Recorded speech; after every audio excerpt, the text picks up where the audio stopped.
Sorry, Judy. It's been that kind of day.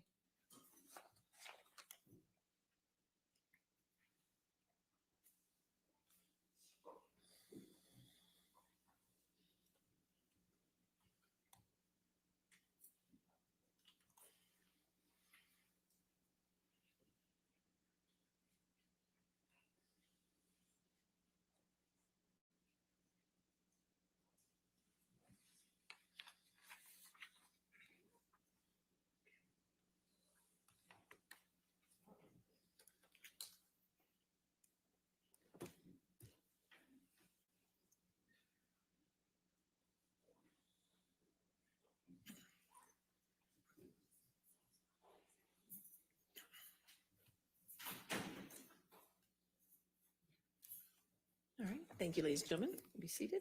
All right. Your next witness. Your Honor, we'd like to call Laura Amber Heard to the stand. All right. Amber Laura.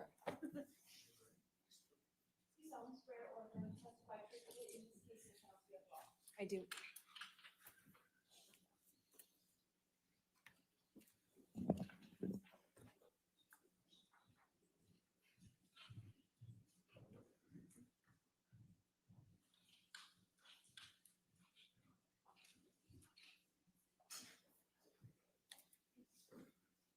All right. Thank you. All right. Thank you, Your Honor. Will you please state your name Yes, it's Amber Laura Heard. and what is your address? I live in Yucca Valley, California.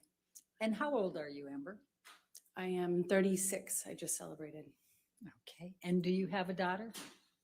I do. She also celebrated her birthday recently. She's 1. Okay. And what is your profession? I am an actor, mostly. Okay. Now, why are you here? I am here because my ex-husband is suing me for an op-ed I wrote. And how do you feel about that?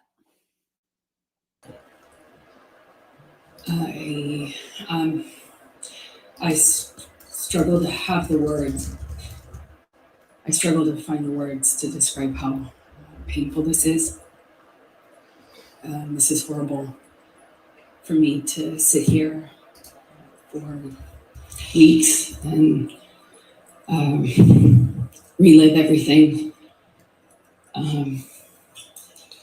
Hear people that I knew, some well, some not. My ex-husband, with whom I shared a life,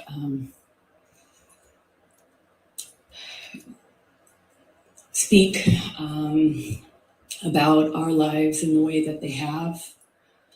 I'm shook. This is the most painful and difficult thing I've ever gone through, for sure. Now, there was a trial in the UK in July of 2020 where Mr. Depp had sued the Sun newspaper and Dan Wooten. Do you recall that? Yes. And what was your level of participation in that lawsuit, in that trial? Well, I was not party to that lawsuit. I was a witness.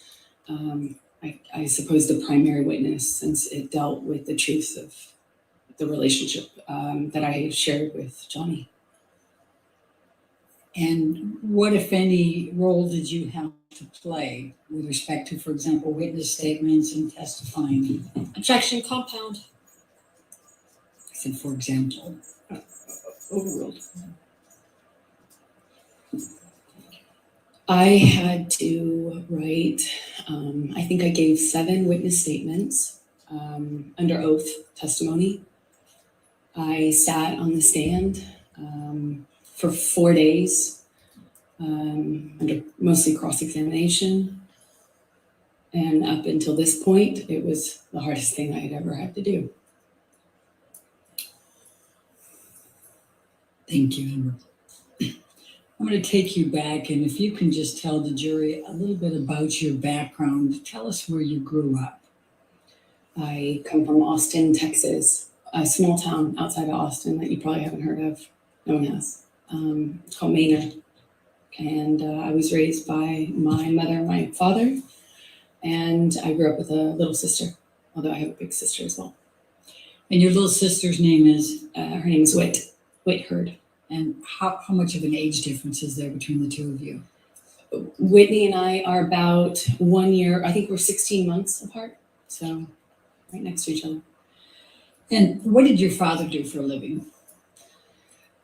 My father broke horses and did construction. He painted houses, and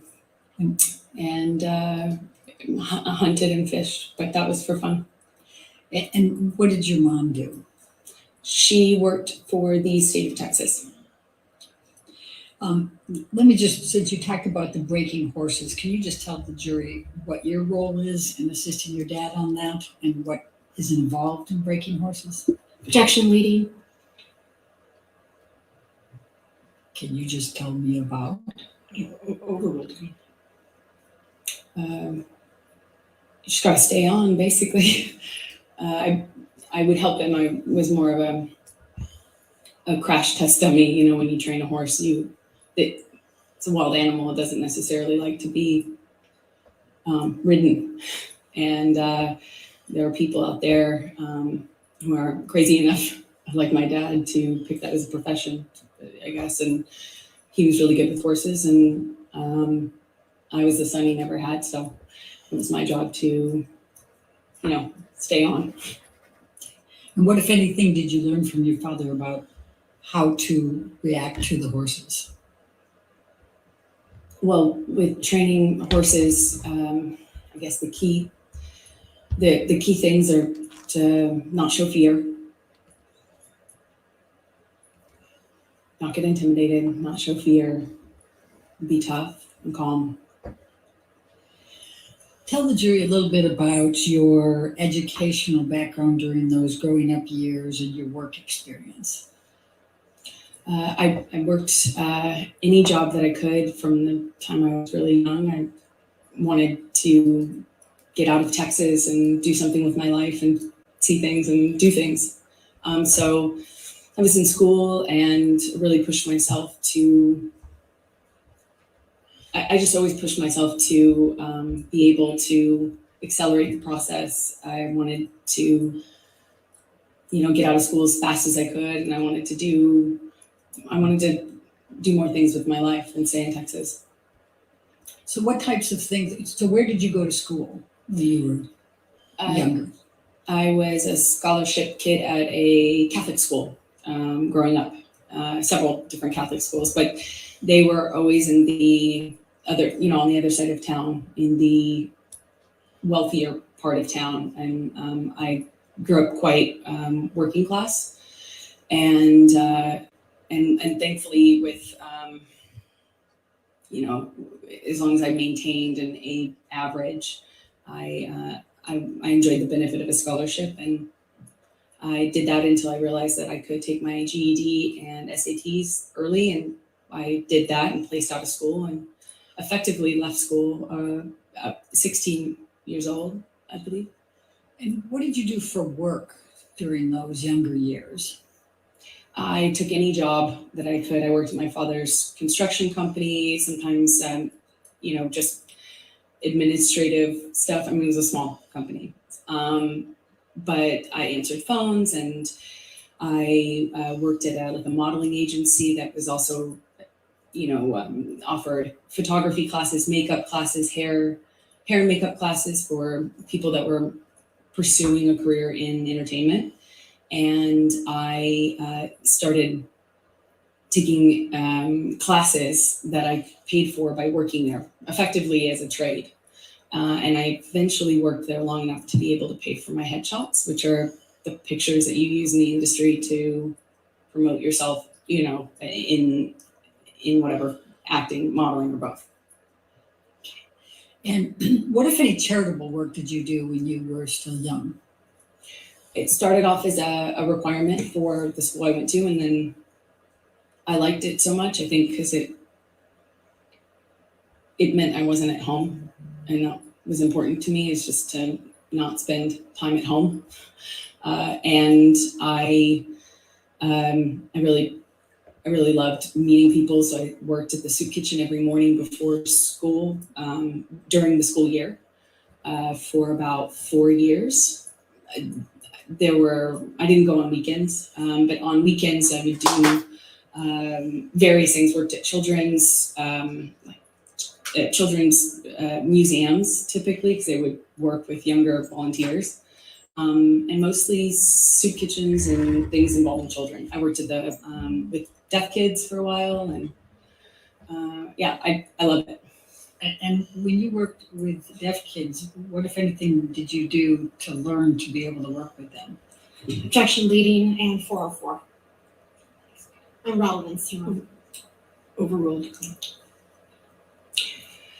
Well, I taught myself how to sign basic sign language, and then I pursued it. I audited a course at the community college, which I ended up going to get out of high school early later on. But I would audit classes. The teachers never wanted to kick the random 12-year-old out of their class, I suppose. So I remarkably was able to audit, I think, the majority of 2 semesters, and that's also helped me learn. So how did you end up in Los Angeles? I did a small job in Texas where I played a part in a movie, and the actor in the movie that I was playing opposite had an agent visiting him from LA, and I met her on set, and she said that she had heard about me from another bit part I did. I was taking jobs in Austin for really anything, to be an extra, to apply I did makeup once. Nothing, no job was too small or, for me. So I put myself out there, and she had heard about me, and she said, I have heard about you in this town, and I'd love to meet you in LA if you're ever out in LA. And I was like, when can I come? And she made an appointment with me for the following week, and I used all but $180 or something to get out there, and I landed. I didn't know anyone. I was 17, and I've effectively been there ever since, I suppose. So when you arrived in Hollywood, please tell the jury what you did to get moving or get going. I went to every audition, every casting, every meeting, every appointment that I could. I put myself out there. I didn't have a car because those were expensive. So I took the bus around LA. It was before smartphones. I had a Thomas guide in my bag and a change of tank tops. Not that it mattered, but I went to about 10 auditions sometimes a day, and would change clothes if I needed to in the back of the bus I was taking, and I just hustled from one audition to the other. And I got a bit part on one thing, and then I got a bit part on another thing, and then eventually my roles kind of became more important or bigger, and it's been a slow progression, I guess, since then, of doing either tiny bit parts in bigger movies or doing, larger roles in movies that no one would see. And I guess, it still is kind of like that. So I'm going to ask Yes, you to it go motherfucking from is. 2002 to 2009. If you could just describe for the jury a little bit what types of parts you had. I think they've indicated you have not been well known here in this courtroom compared to Mr. Depp. So perhaps just take them through a little bit of that. Yeah, that's fair. I did small roles in big films like Zombieland and Pineapple Express, and movies that were well known. My first one was Friday Night Lights. But again, I had small roles in those bigger films. And then I would do larger roles in kind of smaller films. Like I did a project where I was the lead in a John Carpenter film, and he came out of retirement to do that.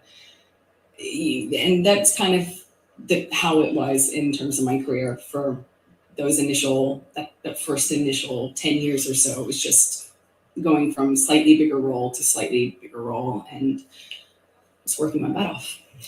So I'm going to take you up to 2008. Did there come a time that you auditioned for the Rum Diary? Yes, I auditioned for that in about 2008, I believe. Please describe for the jury your experience in auditioning for the Rum Diary. Well, I auditioned a few times, which is common in my work. You know, you get a call back, as they say. And I think I had at least one, maybe two callbacks with the director. And then I got a call saying that Johnny, who at the time was, I think I knew that he was producing it as well, was doing a project that was something very personal to him. He was reprising his role as his late friend, Hunter S. Thompson, and it was a very important project to him, and that he wanted to meet me in person. I thought I would be going for maybe an audition, but it was just a meeting. I went to his office and met with him for a few hours. And what did you talk about during those few hours? We talked about books and music, poetry, and we liked a lot of the same stuff, you know, obscure writers and, you know, interesting books and pieces of poetry that I haven't heard anybody else reference or know or like. And he was very well read and charismatic, and you know, I think I left the office with a few books that he gave me, and we spent the whole time just talking about things that we care about. And I was so surprised that somebody, you know, I knew who he was. I wasn't familiar, you know, I wasn't a fan of his work. I wasn't familiar with him, but I knew who he was. You know, he's one of the most famous people in the world. So it was already a weird thing to go and get called into his office. And, you know, I'm a no-name actor. I was 22, I think. And I thought it was unusual. It was weird because he was twice my age and he's this world famous actor. And here we are getting along about obscure books and weird, you know, old blues. And I thought it was remarkable. You know, I thought it was unusual and remarkable. I left there just feeling like, wow. So did there come a time that you learned that you were going to be cast for the role in the Rum Diary? Yes, a few days later, my agent said that Johnny's going to call you. We gave him your phone number. I was like, oh, okay. And shortly after, my phone rings, I pick it up, and I hear, you know, this like deep voice on the other line, and he said, "You got the, you know, you're it, kid. You're the dream. Hunter wrote this part, and you're the dream. You're it, kid." And Amazing. please describe for the jury what that means. What was the Rum Diary and this Hunter Thompson? What was the concept here, and what role were you playing?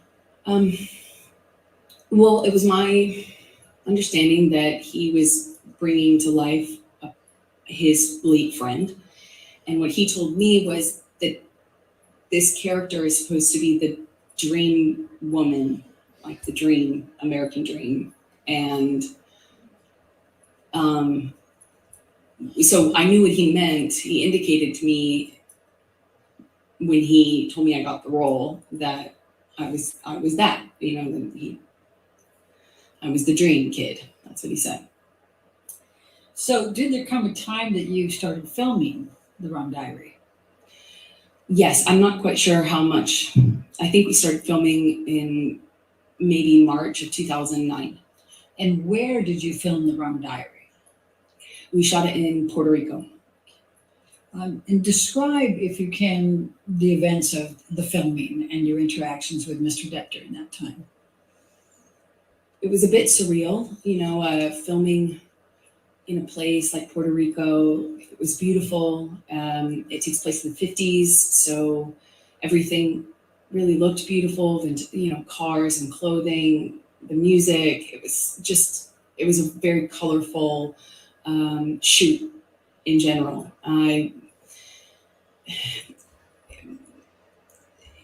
I couldn't have asked for, you know, a better scenario. I was on film. I mean, I was on set, reading my books, and occasionally Johnny would talk to me, and then he started to be really kind to me, like more open with me. When we'd have hot days filming, you know, there'd be this big SUV pull up, and a security guard would kind of usher me into this car, and it would have the AC blasting, and I'd be sitting in the back of the SUV, just thinking what a strange experience the whole thing was. And, you know, we didn't really have a whole lot of interaction on set until we did a scene that involved kissing. We had a kissing scene, and it didn't feel like a normal scene anymore. It felt more real.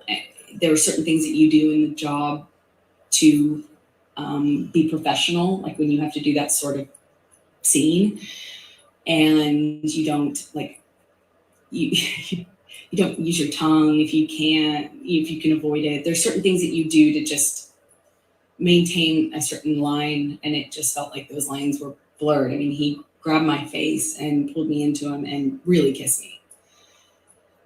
But we were filming a scene. Did he use his tongue? Yes. Oh, for the Did your love birthday- of Did you God. celebrate your birthday while you were in Puerto Rico? I did. I celebrated, I think, maybe my 23rd birthday there. And what, if anything, did Mr. Depp do for your birthday? Well, we were already kind of talking about books and poetry and things like that. He gave me a few really beautiful poetry books. And he gave me a bicycle, like a vintage bicycle, because at the time I was riding around on a bike, and I had a lot of time off since I was a smaller role in the movie. And yeah, I think that was it. Okay. Now, did there come a time that you ended up visiting him in his trailer? Yes, I think we would hang out if, you know, after or in between scenes or in between setups. We often were, you know, talking about things, and would continue the conversation into the trailer, often with the director. Bruce Robinson was his name. And then at one point we talk about wine. It's another thing that Johnny and I shared in common, a love for wine, red wine. And we were talking about a kind of wine that I enjoyed, and I was, you know, going on about how great this bargain wine was, and I didn't understand, you know, how much more sophisticated Johnny's taste in wine was. So I was going on about the virtues of Malbec or something, and I brought him a bottle of this wine, and I set it down. And at some point, I'm going back to get back to set, and he kind of kicked his, like, you know, foot up in the air and basically kind of lifted the back of my bathrobe up. And Can I just stop you there? Why were you wearing a bathrobe? because I was doing a scene, it was a period film, so it took place in the 50s. And so I had all of this old undergarments that are for that time era on. And the scene involved me changing. So I had all the costume on. And he kind of picked up the back of my robe with his boot. And I kind of turned around and like laughed, like giggled, you know. I didn't know what to make of it at the time, and I just kind of giggled and batted it away playfully. And he kind of playfully kind of pushed me down on this like bed sofa that was in his trailer, just playful and flirtatious. And he said, "Yum," and he kind of like lifted up his eyebrows like that. And I just giggled, laughed it off, kind of batted him away, and, you know, moved on, went back to set. And were you in a relationship at that time? I was. And was Mr. Depp in a relationship at that time? That was my understanding, yeah. And did anything else of significant happen during that time period while you were filming with Mr. Depp, other than what you've told us? We just had this. She's trying to make him look It bad. was a friendship, flirtatious thing. I felt chemistry. I felt this other thing that went beyond the pale of my job, for sure. Johnny clearly felt that way about me, had indicated to me that that's how he felt in many different ways. But at the Objection, same time, hearsay. I we're mean, both come in on. relationships, and it is a job, and it was intimidating, and I just remember feeling kind of intimidated and a little nervous about that. And I also was in a relationship, so we went our separate ways, and I didn't hear from him for a long time. And that's, so approximately how long were you filming in Puerto Rico for the Rum Diary? A few months is my best All right, guess. and when you left Puerto Rico in the filming, when is the next time that you had any contact from Mr. Depp? And contact could include anything, communications, written communications, as well as telephone or otherwise. We had no contact until Johnny called me on the phone one day, and I was driving, and he invited me over to his home in California, Beverly Hills, and it was out of the blue. I didn't even have his phone number, so it was quite unexpected.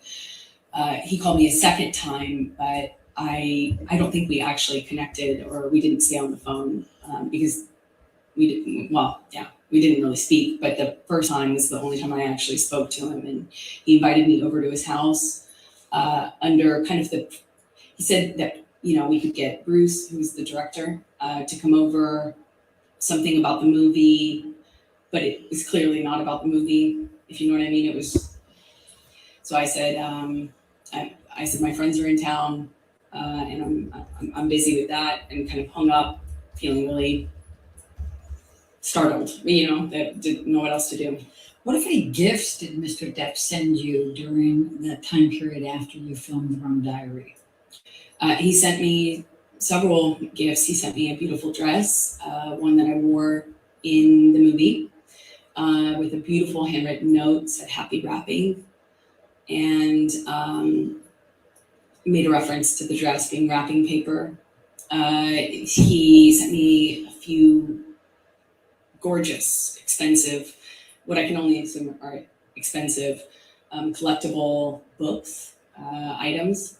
And then when I was away filming on a different job, he he did send me some guitars. I know one delivery. I was informed about one delivery, and my partner at the time intercepted the attempt to deliver and called me immediately and said, "What should I do?" And I said, "Send it back." And she did, and she indicated that there was another one that had already previously attempted delivery, and it was also rejected. I sent it back because I wasn't there, and I wouldn't have accepted it anyway. Okay. Did there come a time that you ended up having to go on a press tour for the Rum Diary? I got a call for the Rum Diary press tour in the fall of 2011. So that's close to two and a half years after you filmed? I'm an actress, not a mathematician for a reason. Roughly, yes. Okay. And could you please describe for the jury what a press tour is? Just explain it to them. We take a movie once it's completed, and if it doesn't have distribution, as part of the promotion of that movie, you go to these various places, normally cities, like London or New York, and you do press events in those cities to kind of promote the film, and you go to place talking about the film. And so you were then called to participate in the press tour for the Rum Diary? Yes, I had I had just finished going through the process of separation with my former partner, and I was moving and going through that, and I got a phone call saying, "Remember that movie you did in Puerto Rico? Well, they want you for the press tour." And I said, "Well, perfect timing." And we did that, I think late October 2011. So describe for the jury your interactions with Mr. Depp during the press tour. Well, on the the beginning of the tour was Los Angeles, where we both lived, and we did a press day, normal press day, and then at the end of it, I was invited by Johnny to come up to his room to have a drink with him and the director of the film. And I went up to the room to see both him and Bruce, but as soon as I got there, Johnny said Bruce wasn't going to make it. So I stayed. Johnny and I started talking. He asked me about my relationship. I said, well, I'm going through it. I'm going through the separation right now, and it's been, a rough couple of months, but that's normal. And he said, well, that's same with me. It's been, I can't remember exactly how long he said it had been, but that he had split from the mother of his kids, and said that he understood. All right, and then what happened next? Then we drank red wine and continued to talk, and That the $500 talking red became wine. Reconnect. It was like reconnection was almost instant. It was just chemistry. It's hard to explain that, but we sat on the couch and we talked, and it felt like there was it felt like there was an electricity to the room, and so I felt when I was alone with him anyway, and it was instant again. I was like, whoa. So on the couch, we talked, finished some wine, and then I got up and left. And as I went to leave, he grabbed both sides of my face, similar to what he did in Puerto Rico when we were filming that scene.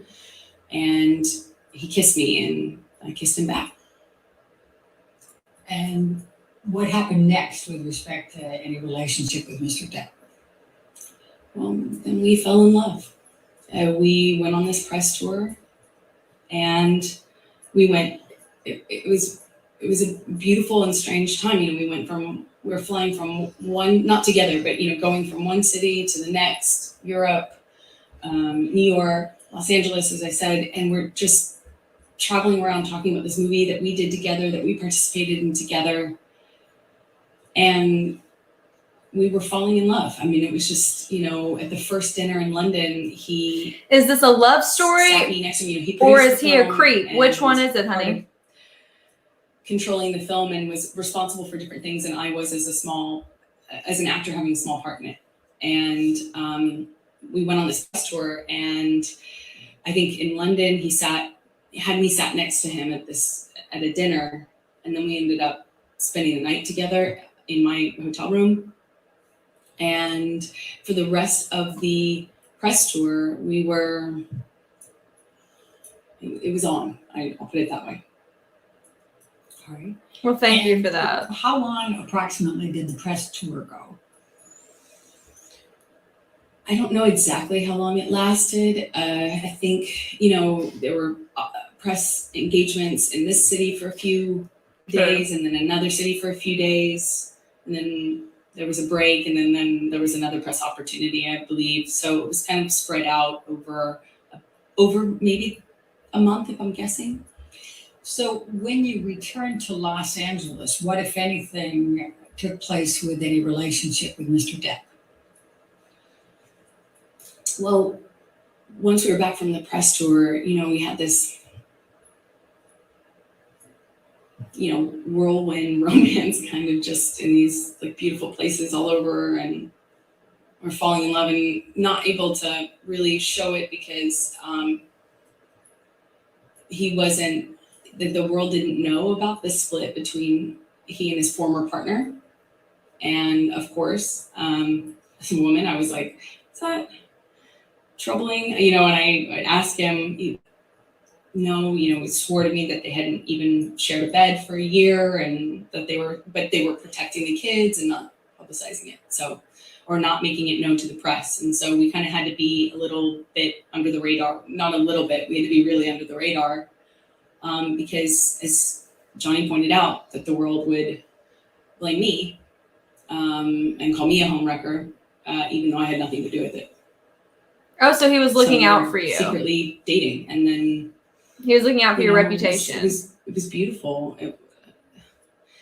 It was I felt like this man knew me and saw me in a way that no one else had. I felt he understood me. I felt he understood where I came from. I felt that like when I was around Johnny, I felt like the most beautiful person in the whole world. It made me feel seen, it made me feel like $1 million. Let me mark off my bingo card.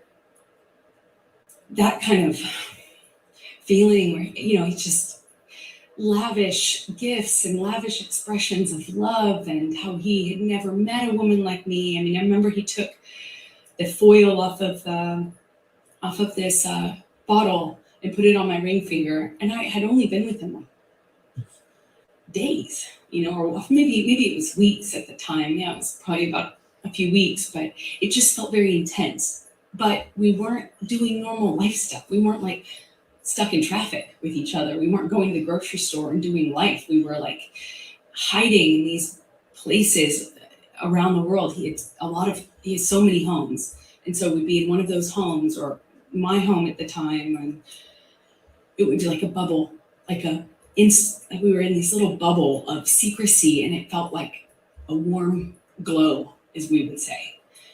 Just music and the kind of books that we both loved and poetry that we both knew by heart. And it felt like a dream.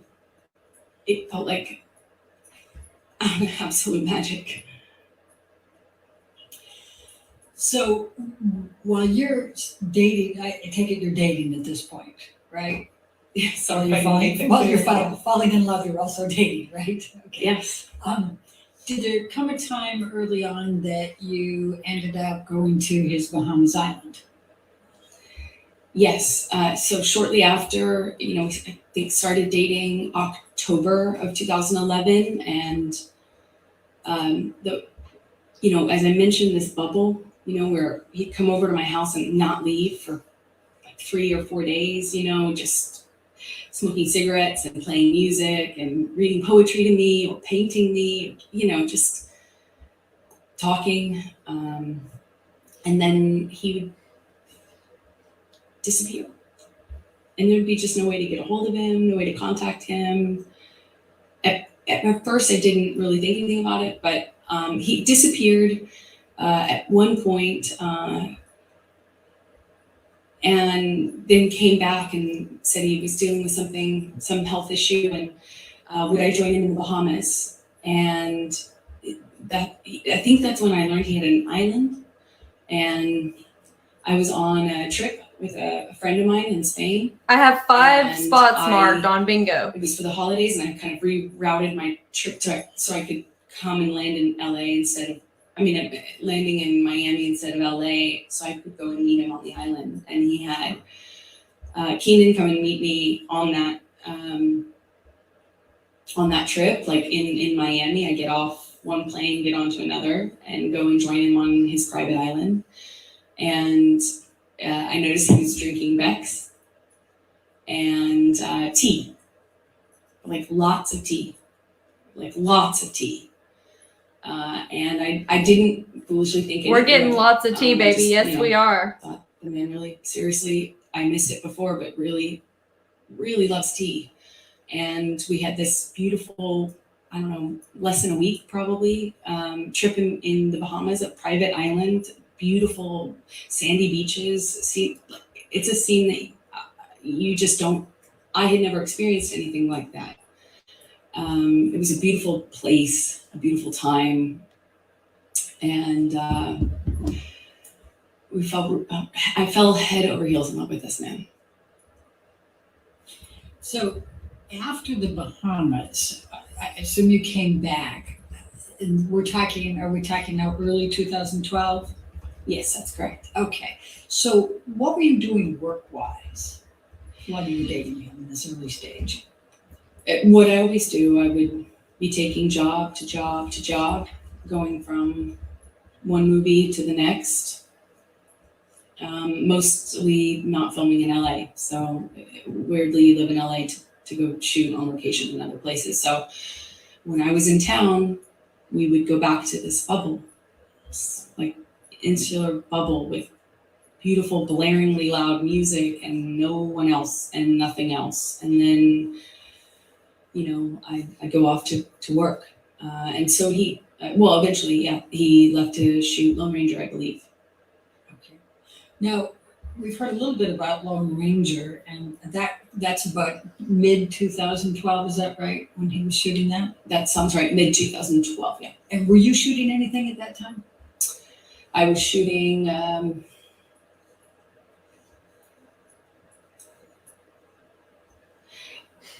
Machete Kills? I believe I was shooting Machete Kills in Austin. I had a small part in a Robert Rodriguez film that shot in Austin.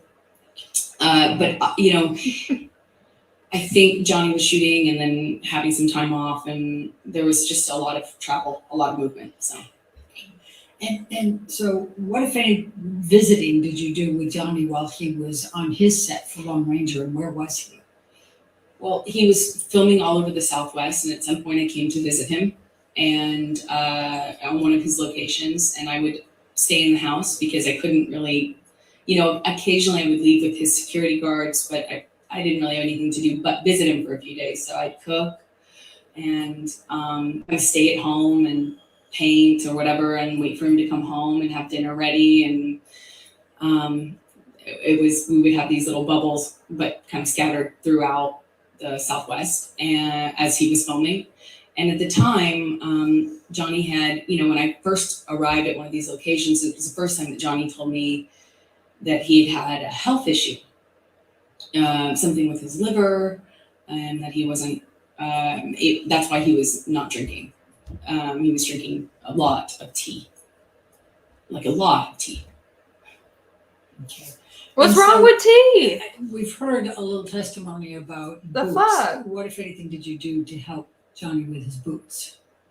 Well, I mean, I suppose that I took off his boots and it made an impression on him, and I was happy to, anything I can do to show love. Certainly how I felt about him. But if he wanted to take off his own boots, he certainly could. Did you buy Mr. Depp any That knives shade she just during that threw. time period? Objection leading. Sustained. What if anything did you do with respect to knives during the time period you were with him in the Lone Ranger? Objection leading. Us Okay. Southerners love our tea too. I guess she missed the memo. Johnny had a thing for turquoise, and that eventually, being in the Southwest, it can happen really quickly. I also too really love turquoise, and he A lot of has people do. He loved knives. He loves a lot of things. When Johnny loves things, he does it a lot, and lots of it. So he had these daggers that he had given me. They were beautiful in design, and they're long curved daggers. And he just talked a lot about knives, had a knife and gun collection, and was quite proud of it. And at some point, I don't really remember exactly when it was, but at some point I picked up what I thought was a really beautiful turquoise handled knife. And I had it engraved with a saying that Johnny would say to me all the time, which I, thought was romantic. As funny as that is to say now. And what was the expression, the same? Until death, hasta la muerte in Spanish. Now, by the time that you're visiting Mr. Depp during his shooting of Lone Ranger in the June through August 2012 timeframe, what, if any, relationship has he developed with your family? Bingo card. Oh, well, starting really early on, Johnny was so kind, so generous to my family, but especially my mom and dad. He met my dad, and my dad's a big personality. He's a rowdy guy, and Johnny just all of a sudden, I had never noticed, Johnny have a all of a sudden Johnny had a southern accent and was really like buddies with him, and they really seemed to get along very well. They're, just like instantly he was giving my dad gifts. He gave him guns, he gave him knives. They had this, Johnny just really just showered my dad. And my dad's a working man, salt of the earth guy. And he was just like, floored. He's getting all these amazing gifts and being invited to come onto these locations. And, Johnny's this big movie star. And my dad was just like, I think my dad would have married him himself, not if I hadn't. And he just instantly, he gave my mom jewelry, brought her out to come and see me while I was visiting Johnny on Lone Ranger in some part of the Southwest. I think it was Colorado. He gave her this beautiful turquoise necklace, and they were definitely taken by him. And what, if any, relationship had Mr. Depp forged with Whitney by this time, your sister? I believe the relationship came a little bit later as they got to know each other, but he did the same thing with my sister and just really found a bond with them that, was, it was, he tried to do anything and everything he could to make them feel like special, and they did. My mom, my dad, and my sister. And what, if any, relationships did Mr. Depp form with your friends? Well, Johnny's so generous and can be this really like overly generous almost, like showering you with gifts and compliments and just, and he has access and means to really, we're not talking about giving you a card. We're like talking about just these like extravagant trips or these extravagant gestures, and it's a lot. And he did that with my close friends. I relied heavily on my friends and had a pretty strong support network with them. And he really just showered them with generosity and love and light, and invited them to come to these exotic places and flew people here and there. He's incredibly generous. So going back to the filming of the Lone Ranger, what, if anything, did Mr. Depp do with respect to a horse? Objection leading. What, if anything? Overruled. We're gonna talk about the horse incident with Amber. Johnny at one point insisted on buying me a horse, and I, of course, said that's extravagant. There's no way I could accept that. What happened to the horse, honey? How will I take care of that horse? It's so extravagant. So I said no, of course. I mean, your family does own a Eventually, horse. He got a hold farm. of my dad and worked it out with my dad what kind of horse to buy, and then showed me a picture of this horse and said, "It's yours. It's coming here." I think it was being transported, and he said, that he had my dad's help on it. I grew up on my dad's horses, and I grew up riding with my dad. So, I had resisted for I think about like a month and a half or something of him kind of bringing up the idea and me saying, "That's a crazy gift. No, thank you. No, that's incredibly generous, but I couldn't accept." To all of a sudden I had a cult. So So let's take you through 2012 and your relationship. Could you just describe for the jury a little bit about how that relationship evolved through 2012?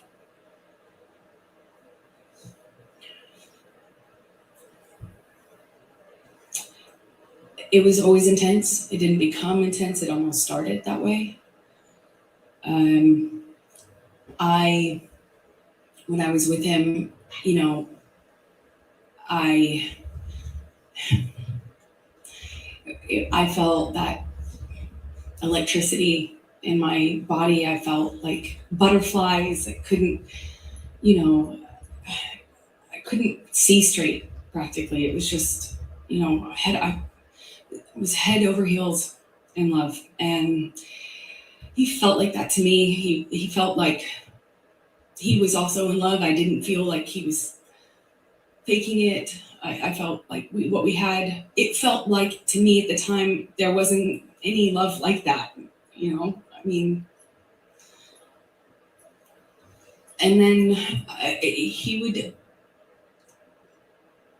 he started to kind of do this thing again where he'd disappear and he'd come back. And I remember at first when he first started drinking, I didn't really think much of it, but all of a sudden the behavior kind of started to go in line with the disappearing, and he'd come back and he'd just be different.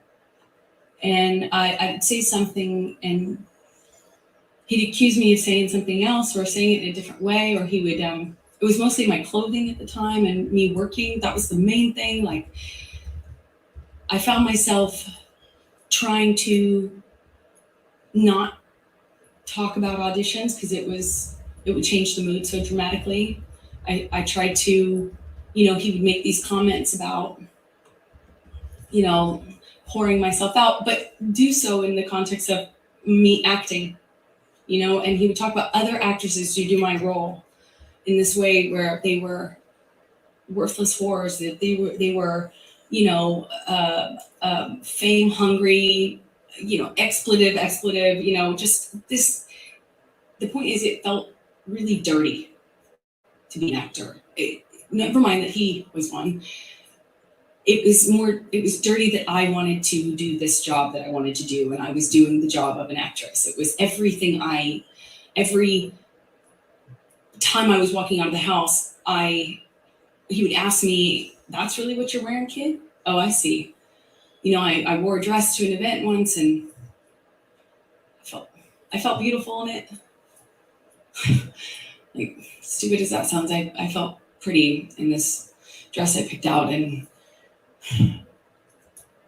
I showed him because you know, it's a carpet, it's red carpet, so it's like, you know, publicized, and Yeah, we thought it was know. weird he didn't We know what wasn't red saying carpet anything is. about it. You know, I left him to go do this red carpet, and I was like, "Did you see the you know, the event I went to?" You know, basically, I felt pretty, and I thought, like, "Did you see that?" You know, I wanted him to say something about that, I guess.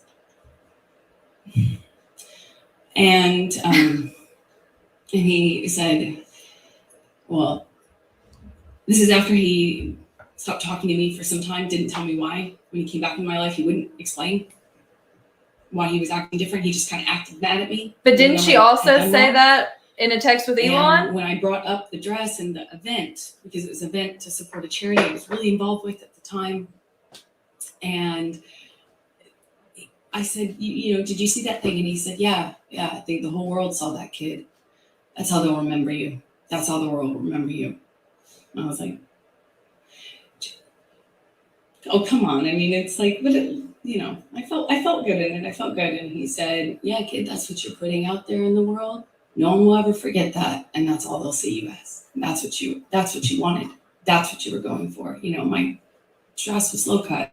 I get it. It's low cut. But I felt, you know, I felt really embarrassed and horrible that I wore that. I felt like, how could I have made that choice? Of course, you know, he's right. You know, you start to believe it. I started to believe that made a lot of sense, of course. But it didn't stop with that. It was clothing in general. And when I walked out of the house, it wasn't just like, "Hey, you're not allowed to wear that." It was like, oh, really? That's what you're wearing. No wonder you get cast in those roles. No wonder you that's what you are. That's what you're making it. And it continued. And then there would be a blow up. And at first it was just to throw something, smash some things. He loves to smash up a place, an apartment, furniture. That's what it started with. Glass, threw glass at me, and I remember it was summer. And he just threw this glass across the kitchen, and it didn't hit me, but it shattered behind me, and I remember thinking that it very easily could have hit me. And that calling me a whore, it didn't start with using the whore word. It was just comments until it would escalate. And then I started to notice the pattern of escalation where he'd throw glass or turn over a table. Then he would hit the wall, and then he'd hit the wall really close to my head. Like when I'm standing there, just hit the wall, screaming at me. But then he would disappear and get clean and sober, and he'd come back and tell me that he was done drinking, he was over it, it's done, cleaned himself up, he'd done it before, and he'd do it again. And then he would go back to this wonderful, almost just unreal, real, unbelievably Unreal. nice, But sensitive, real. kind, warm, generous, interesting, funny man that I loved. And he would make me feel so loved. I would feel so distant from that thing that was so scary that I would not Here even come the recognize it. waterworks. And that was how, our relationship kind of started to develop in that first year. Out of the Do 50 you shades remember of the Amber, first how many time shades that have we you seen so did far? Yes. Please tell the jury about it.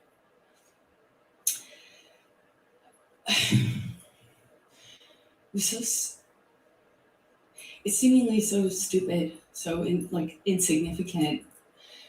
Oh, never forget it. It changed my life.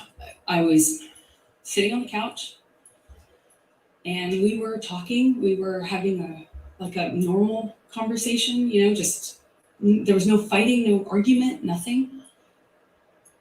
And he was drinking, and I didn't realize at the time, but I think he was using cocaine because it was there was a jar of cocaine Speculation. out on the table. I realize it sounds weird, but it's an actual vintage jar of it.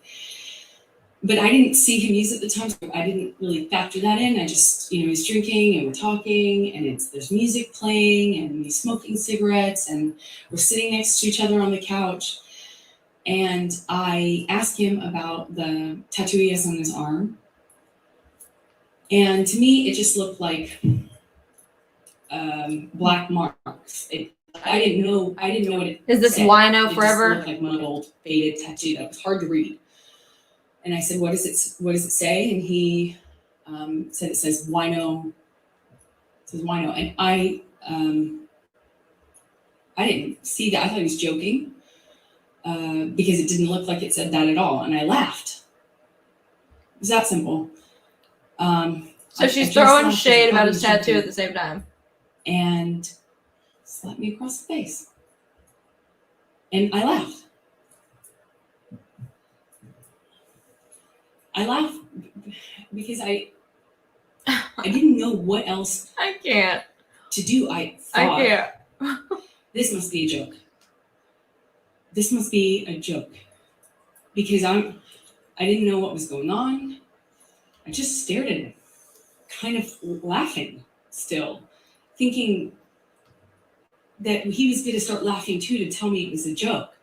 But he didn't.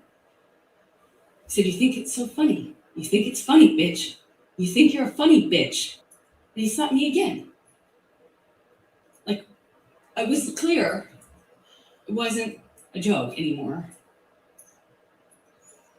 And I stopped laughing, but I didn't know what else to do. I'm trying hard not to laugh, y'all. I swear. I didn't know what to do. You would think you would have a response, but I, as a woman, had never been hit like that. I'm an adult, and I'm sitting next to the man I love, and he slapped me for no reason, it seemed like, and I missed the point. It was that stupid. Second slap, I know he's not kidding, but I don't know what else to say or do, so I just stared at him. I didn't say anything, I didn't react, I didn't move or freak out or defend myself or say, what are you doing? You're crazy. I just stared at him because I didn't know what else to do. If somebody puts hands on me, I'm going to Yes, end up that's me, in county, send bail money. Just saying. I lose my balance. At this point, we're sitting next to each other on the edge of the couch, or I was on the edge of the couch. And I'm all of a sudden realizing that the worst thing has just happened to me that could possibly happen to you. I realized that I wish so much he had said he was joking. Because it didn't hurt. It didn't physically hurt me. I was just sitting there on this carpet, looking at the dirty carpet, wondering how I wound up on this carpet and why I never noticed that the carpet was so filthy before, and I just didn't know what else to do. I didn't know what to say. I didn't know how to react. I just sat there thinking, how much time do I have till I figure out what I need to do? Because God, did he just hit me? No, I didn't want to leave him. I didn't want this to be the reality. I didn't want to have the man I was in love with. I know you don't come back from that. You're not dumb. I know you can't hit a woman. You can't hit a man. You can't hit anyone. You can't just hit somebody because I knew it was wrong, and I knew that I had to leave him. And that's what broke my heart. Because I didn't want to leave him. I thought if I got up out of that room. That was the moment I realized how dirty the carpet was. I can't. And I wish I could sit there and say I stood up and I walked out of that house and I drew a line and I stood up for myself.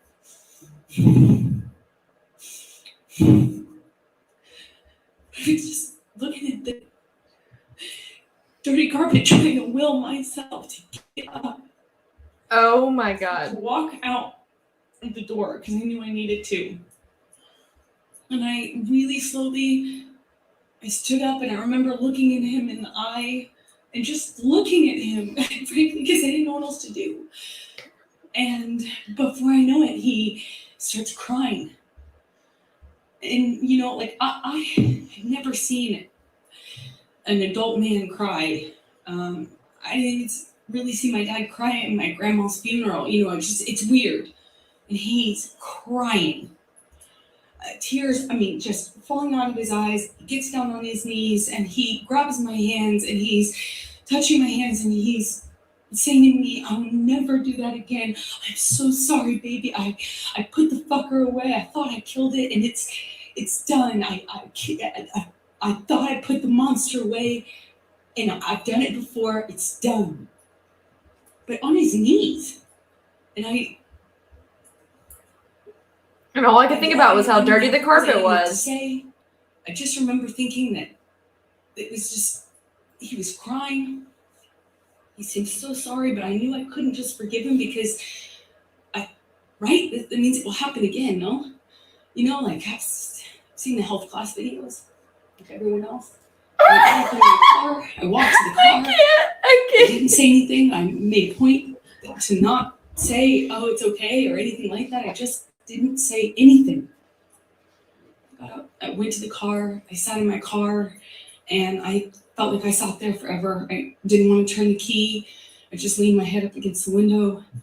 And I remember just seeing my breath on the windshield, on the glass of the window of the door, just seeing my breath and trying to will myself to have the strength to know what I should do in this moment because I was heartbroken. And I sat there for a long time and I eventually turned the key and drove home.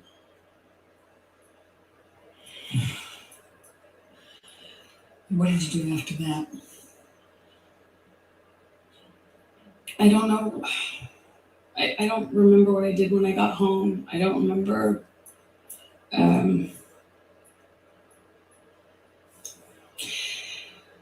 I went to my therapist. I told her, objection, hearsay. I Also stated as to what she may have told her. went home and a few days later, started getting, I actually don't know how many days later, but I started getting calls and texts from Johnny, apologizing profusely. I mean, just, he said, I'd rather cut my hand off than ever lay it on you or lay it upon you, and he had that way of talking. It felt like poetry. And he showed up to talk, like with the understanding that, he understood I could never forgive him and it was done. So I felt kind of safe in saying, okay, let's have a talk, or, yeah, we'll talk. I think, I know I just wanted to see him, and he comes over, brings me gifts. He brought me a couple of cases, actually, of that big Sicilia wine that we've heard about, which is a really nice, expensive wine that I could never, at that time, dream of affording,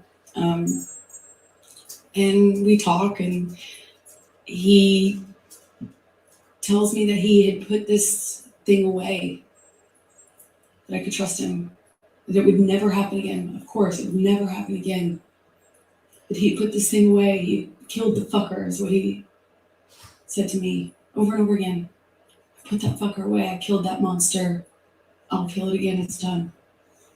I'll never lay a hand on you again. And I wanted to believe him, so I chose to. To stay in the relationship?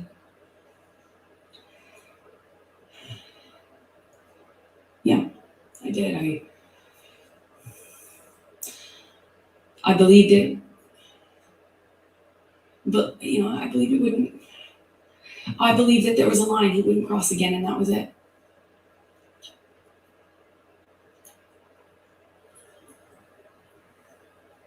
And so you stayed, correct? You stayed in the relationship. Yes. So, is this a good time? You keep going just a little longer. please. Okay. Thank you. So could you please describe for the jury the evolution of your relationship after that time with Johnny?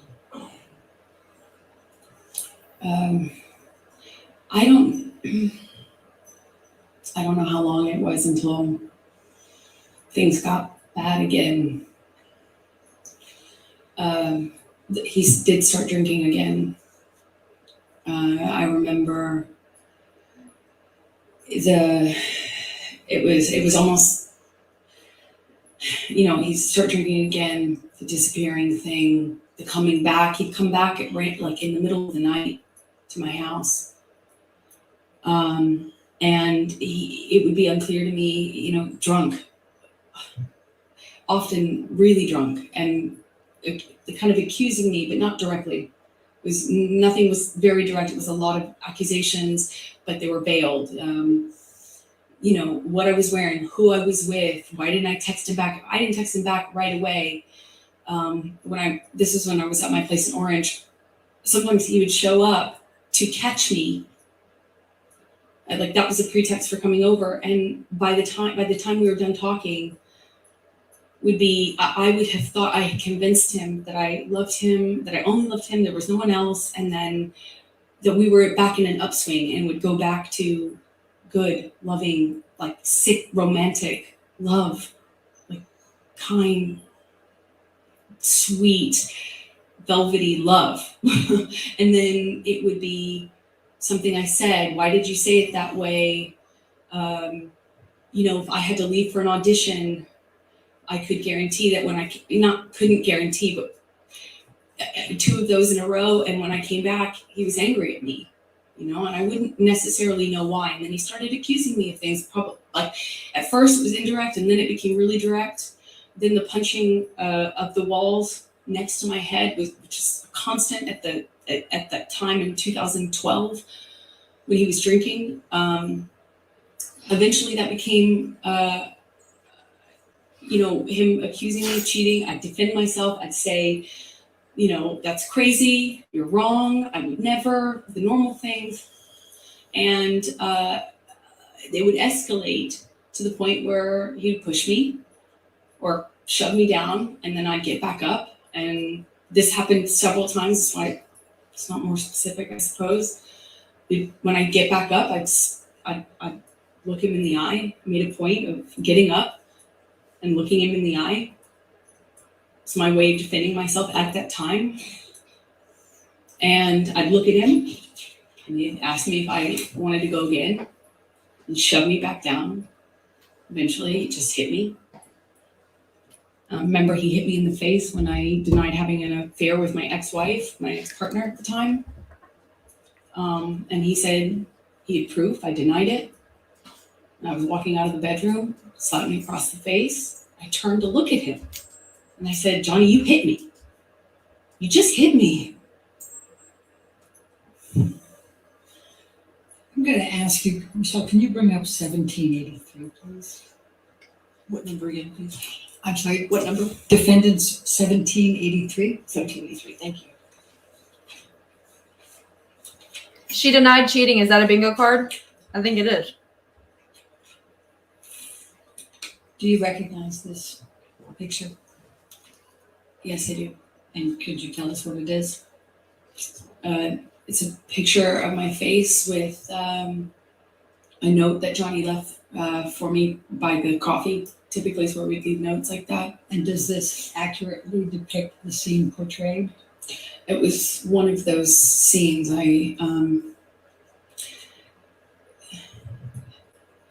embarrassing as it sounds now, I don't know which scene this came from. There was a lot. It escalated quickly, fast, and it became. And let me ask it a different way. Thank you. Is this a picture of you? Is it an accurate picture of you? Yes. Your Honor, I'm going to move the admission of 1783. Your Honor, we have an objection. May we Okay. approach?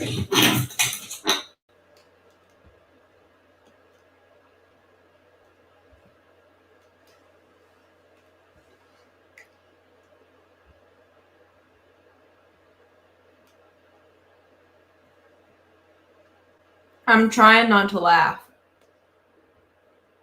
But wow.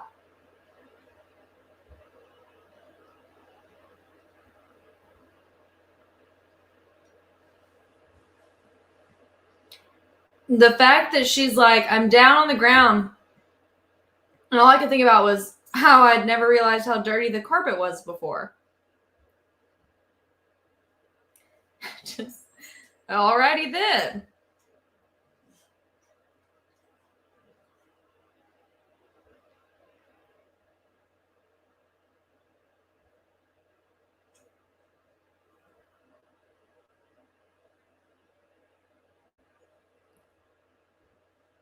I mean,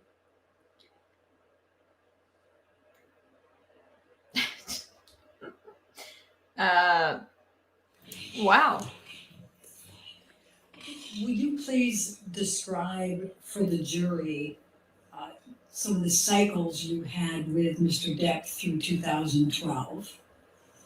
So, in 2012, the violence was pretty, relative to what it became, pretty, slapping, backhanding. Well, it went from this eggshell kind of, you're walking on eggshells, nothing you're doing is kind of right, but you don't know what you're doing wrong. And then I was doing something wrong clearly, but it was unclear within the scope of an argument what I was defending myself against. So it would shift from a rumor he had heard that I was with a friend, or I had been photographed standing too close to a male person. That was a person I had something with, and I was lying to him about, and then it would be eggshells, accusations, and then he would explode. It started with throwing things, destroying the property and screaming at me. I remember the screaming at me was the worst because I kind of always felt like I had done, I had to defend myself. I had to tell him so he didn't think these things were true. Did anyone And hear him sometimes, yelling in the audios? In any of the audios? He would shift accusations while I'm trying to dispel one accusation. He'd start another one, and Him or nothing I you? could do to calm him down. Because we've It seemed heard the like, audio. I'd walk away, and that would make it worse. I remember in my apartment in Orange, he would grab me by the hair, or he'd grab me by the arm, pull me into him, scream at me that way. He'd smash things around me, then he would smash things very close to me, and then he would just hit me. And it started with slapping, and it got to be repetitive slaps where he'd hold me in a position and slap me multiple times in a row. Then it would be, eventually I later would either push him off of me or Never try heard to this in the get his hands audio away at from me. all. I tried to, not in 2012 so much. At that time, it was mostly Right? my defense was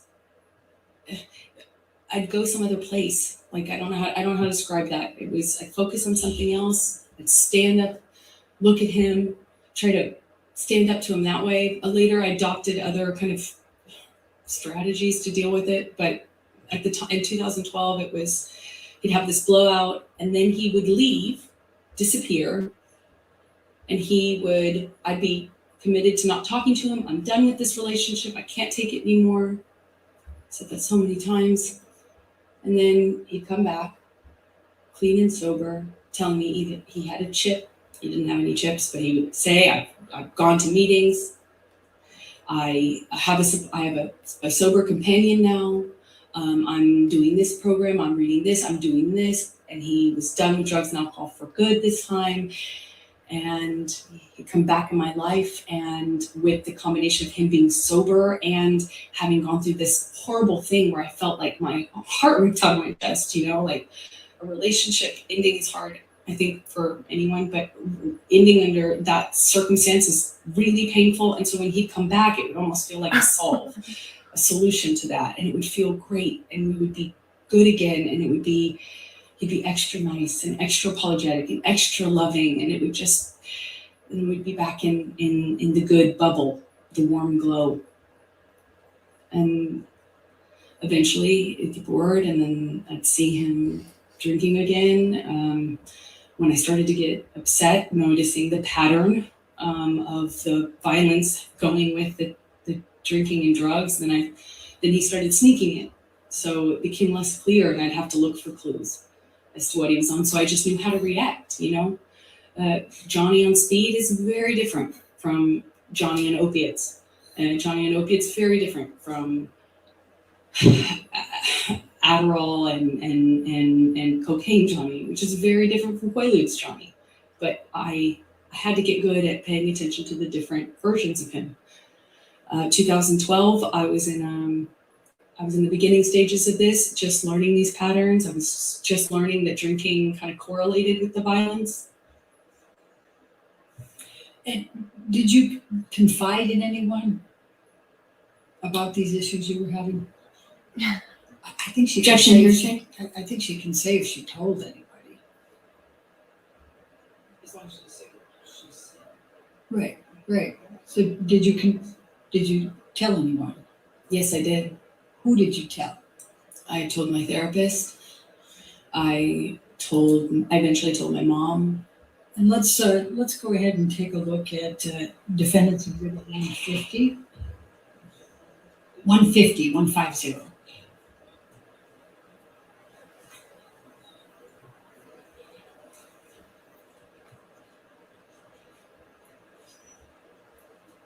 Your Honor, I'm going to object on hearsay.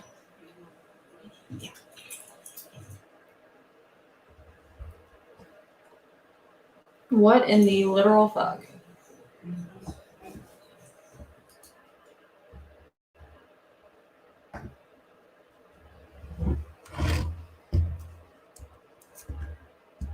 She's putting on a show, isn't she?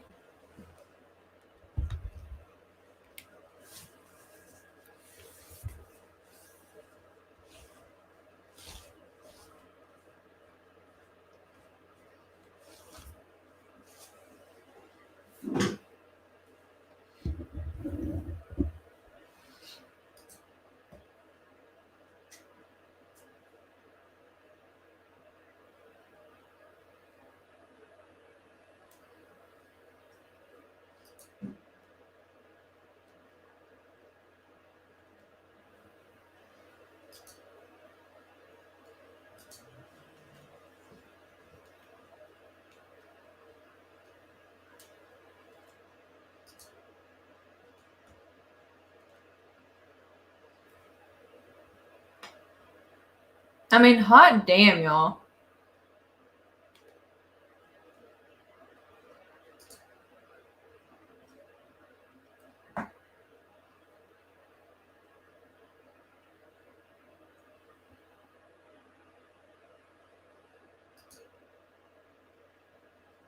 I'm honestly surprised they put her up here with the 10-day break coming. But I guess they thought she was going to put on a good performance to let them sit on for 10 days.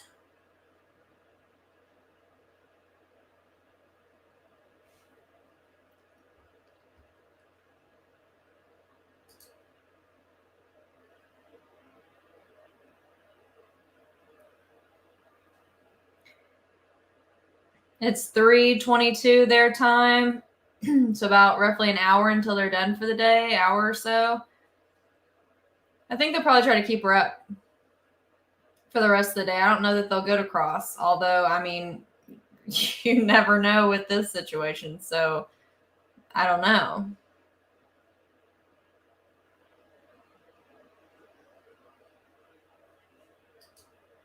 I'm still not over noticing how dirty the carpet was.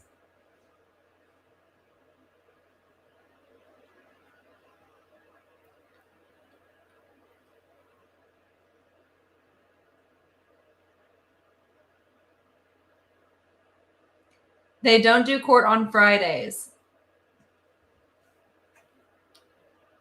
So we have court tomorrow. Oh, shit. Well, here I was thinking it was Thursday. But it's Wednesday. So that would explain them calling her up. Oops. Why did you decide to confide in your mother about the issues you were having with Mr. Depp?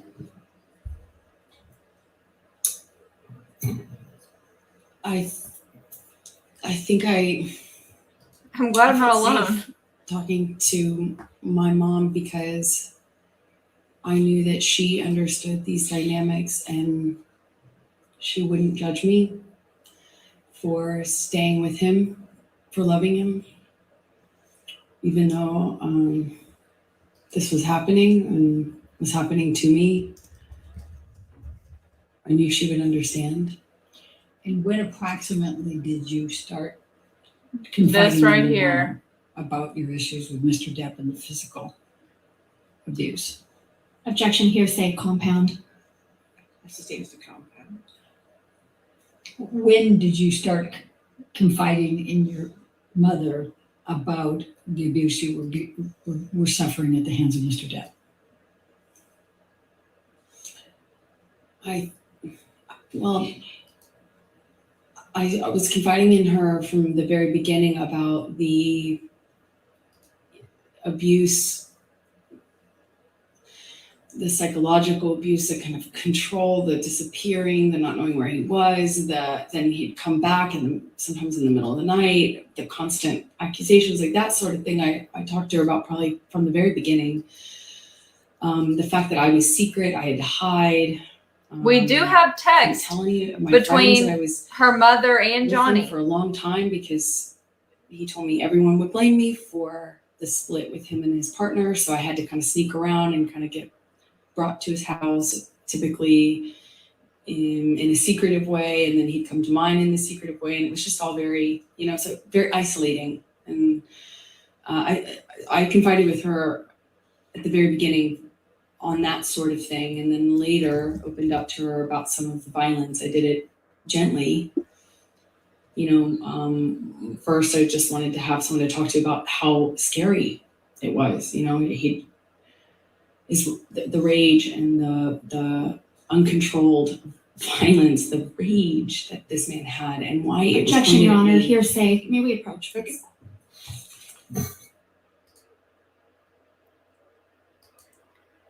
So I have pictures of the text messages between Johnny and her mom and Johnny and her dad. And it was after she filed for divorce. And basically they're saying, like, she didn't want to do this. She had to do this because she thought your team was going to kick her out of the penthouse and she was going to be homeless and not have anywhere to go. And that's why she said she had to do this. And it sounds like they say in the text messages, I love you, Johnny. I love you We're gonna go ahead too. and take our 15-minute afternoon break. So please do not talk about the case or doing the outside research. Okay, we'll see you soon.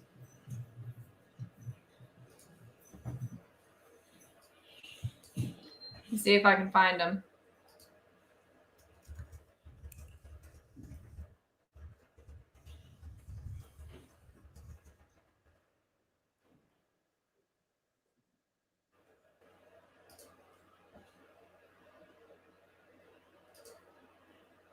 And just a reminder that now that you're on the stand, you cannot discuss your testimony with anybody to include your attorneys, okay?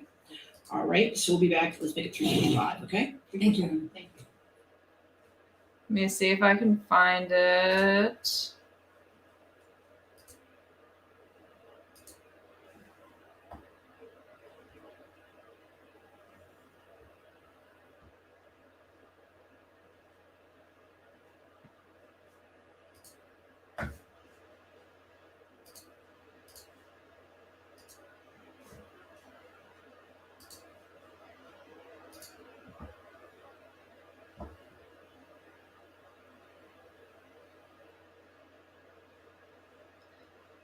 I'm looking.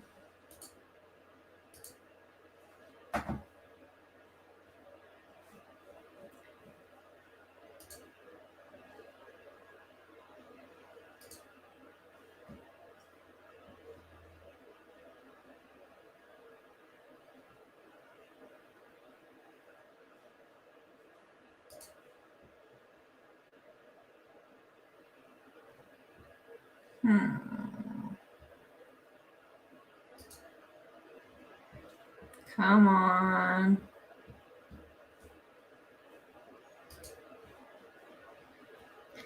Actually, I think I have them over here.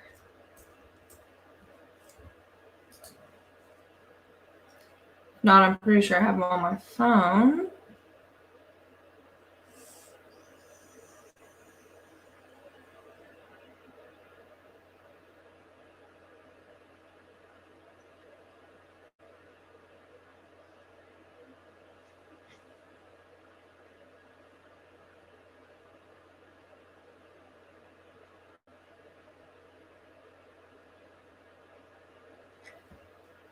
Let's see.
Okay.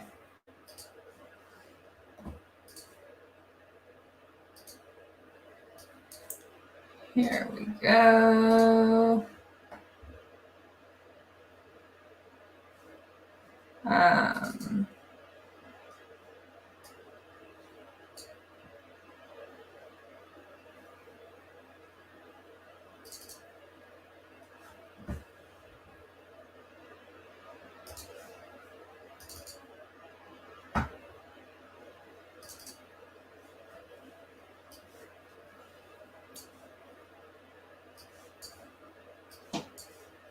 Hold on, I'm trying to get it where you guys can see it.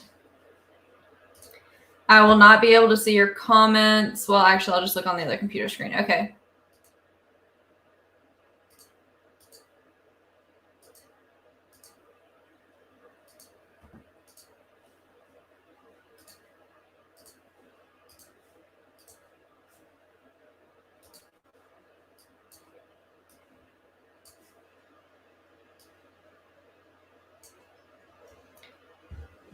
So it says, yes, it was. I am sure her dumb lawyer probably as the only way she would have a place to live in 30 days. She did not want to do this. I swear to you, the lawyers are friggin' things up.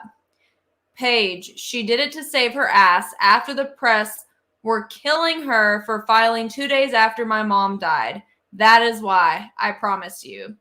Johnny, I promise you she believes that your camp would kick her out, that you would never, but your camp would. That's one of the reasons she just wanted to talk to you. I love you. Amber and I cannot text, speak, or see one another until the divorce is final. That's what a restraining order does. I cannot legally be within 100 yards from her or the downtown place. Certainly no way to try to work things out. I am beyond stunned. Her friends are sending her down an ugly path that she may never recover from, not just within the business, but globally. I loved her so fucking much, and she is trying to kill me. I've still been wearing my wedding ring like some kind of hopeful married idiot. It comes off now. She will get what she wants. I'm sure that they are going to stop you, David, and I from communicating as well. I love you, Paige.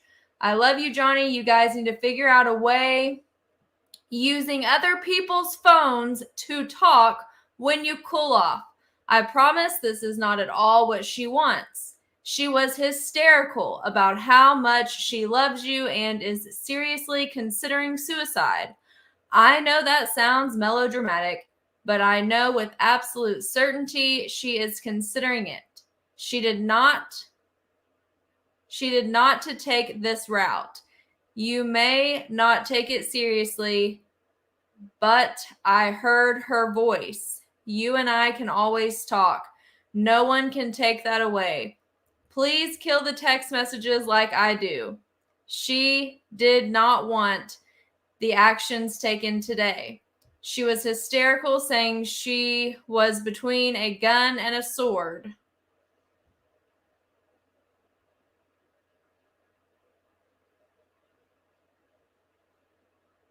So here's the text messages.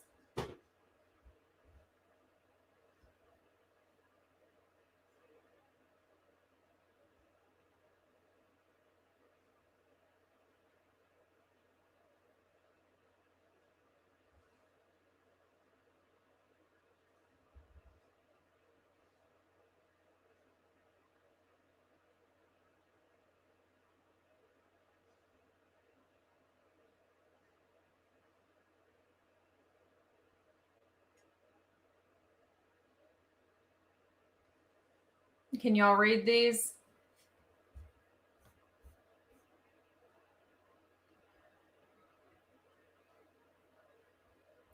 Yes, they have these text messages.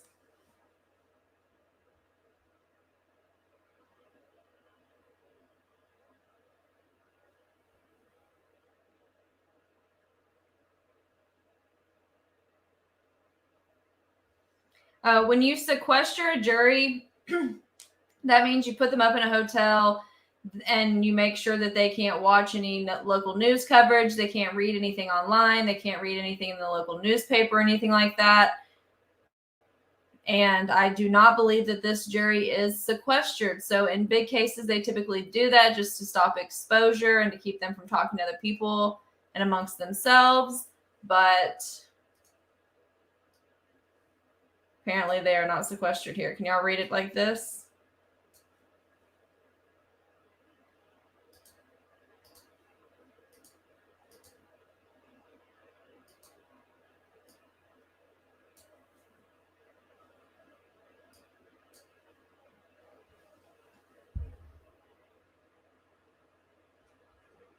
I'm glad I'm not the only one that thought it was Thursday.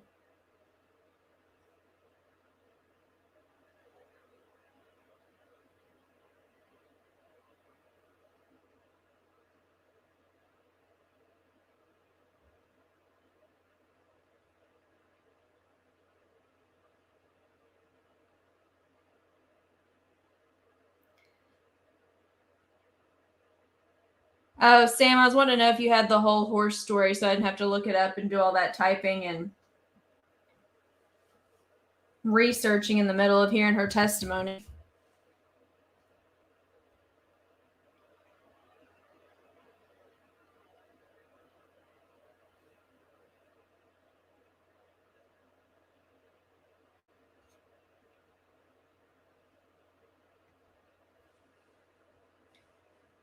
Let's go to the other text.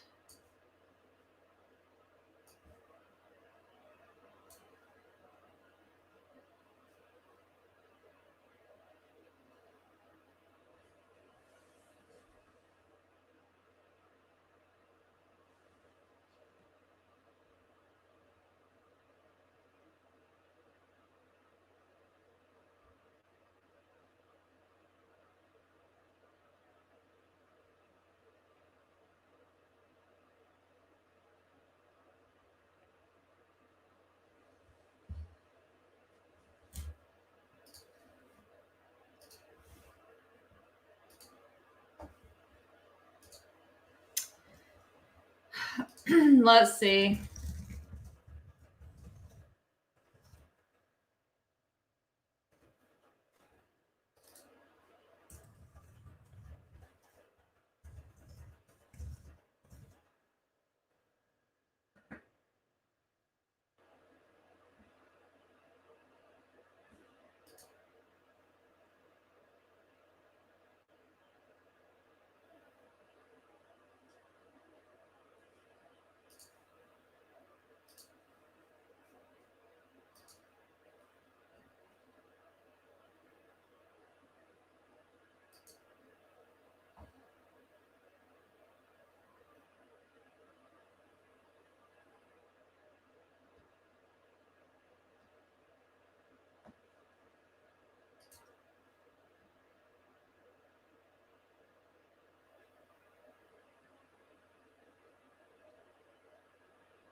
I gotta find it. I don't know.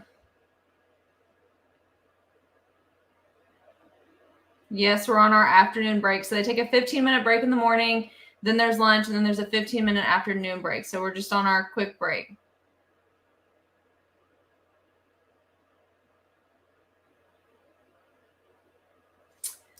Trying to find this story for y'all.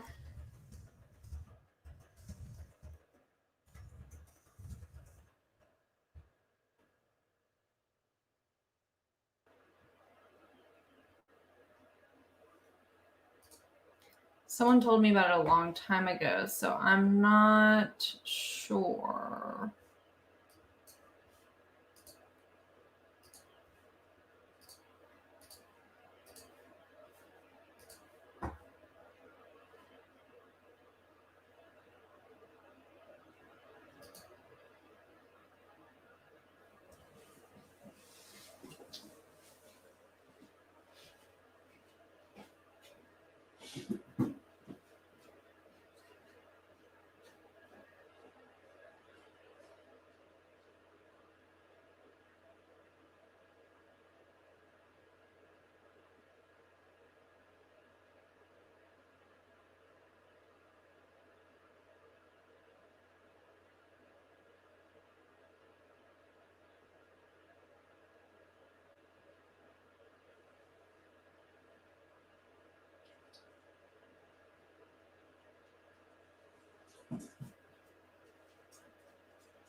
On the breaks, they just like get up and stretch their legs, go to the bathroom, check your phone. Like you're not allowed to have a phone. So like on bathroom breaks, I would like beeline it to my car. Or on the 15-minute breaks, I'd beeline it to my car, update, go to the bathroom, get a drink.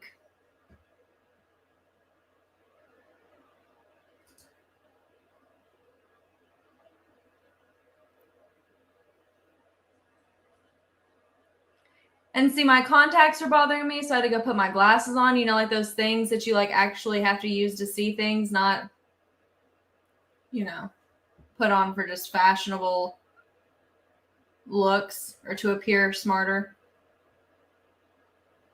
Like someone may or may not be doing. I'm just saying.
All right, we ready for the jury? Yes, Your Honor. Okay, great.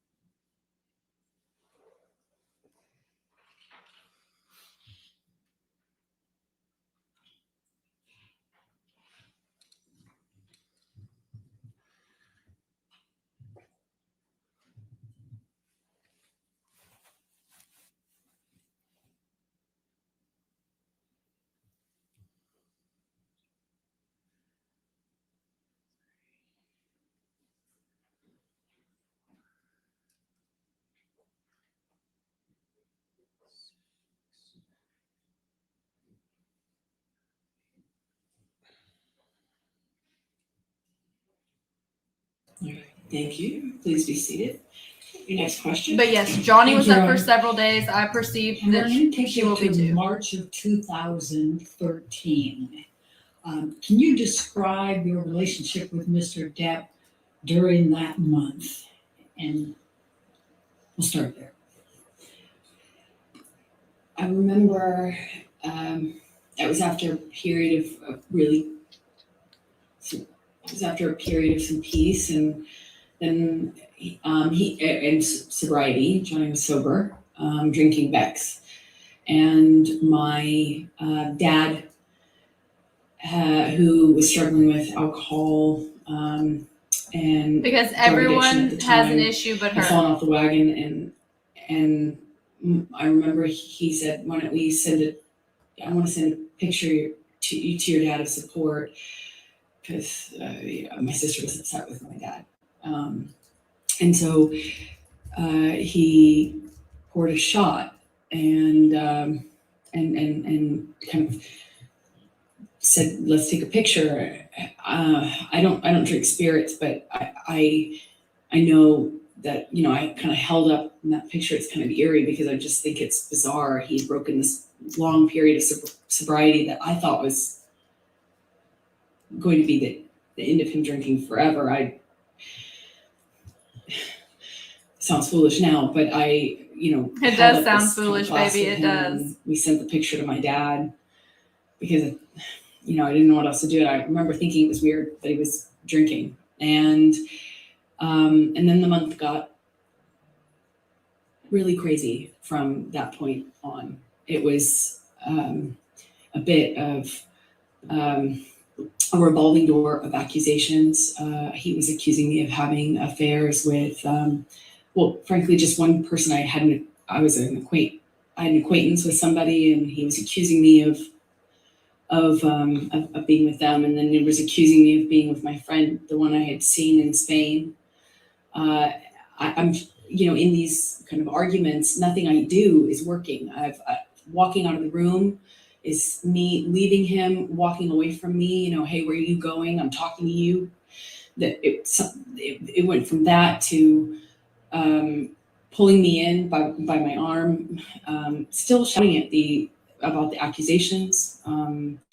I'm trying to diffuse the situation by trying to tell him I'm not sleeping with this person and I'm not sleeping with that person. And it was kind of, as soon as it seemed as though I had convinced him of one, there was somebody else he was sure I was sleeping with. And it was a revolving door at the time. A painting I had hanging on the wall, done by my ex, who's an artist.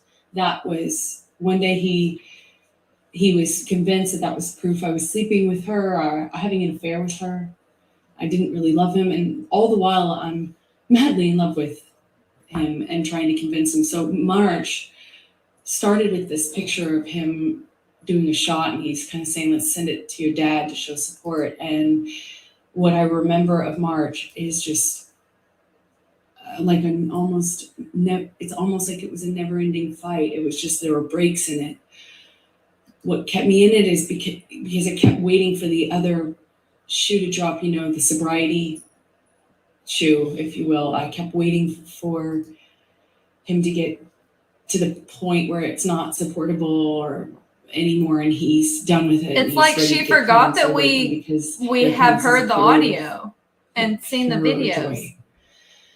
And it was one fight after the other. March. So let me start with the painting incident. Please tell the jury what happened on that particular incident with the painting.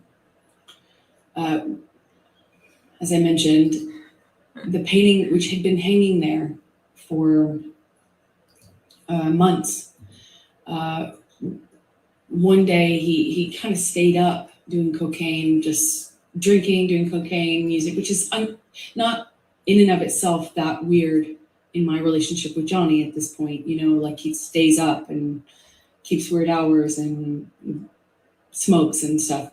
But he was drinking brown liquor and doing a lot of cocaine, and it was like, it became clear to me in that argument, if you will, that he wasn't making sense. He had effectively just taken, it seemed like, a turn and had decided that the painting was an offense that he could not forgive me for. It meant I was having an affair with my ex-partner, with whom I had already split, and it made no sense to me. So I'm trying to. It doesn't make sense because he has a tattoo that says Winona forever. And what are you talking about? And it's like, that do you think he really cares about a fucking painting? He's demanding I take it down. Just saying. Eventually takes it down and tries to burn it, but it was unsuccessful, luckily, because he was not. He wasn't with one of those normal, what do you call them, big lighters. He wasn't very successful at doing it while drinking. to the extent he was. But I remember it was this kind of ridiculous fight. Like, didn't feel like it needed to be an argument, but it seemed like nothing I could do, nothing I could say. I tried leaving.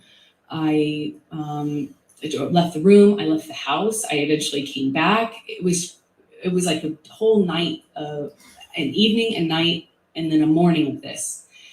So this morning in particular, I think it was the 22nd of March. There were several incidents in March though. But in this particular one, he had something to go to. He was filming with Keith Richards and Tom Waits. Well, let me, before you go into that part, let's pull up Defendant's Exhibit 161, which is already admitted into evidence, I believe, Your Honor. Yes, 161 with redactions. Thank you.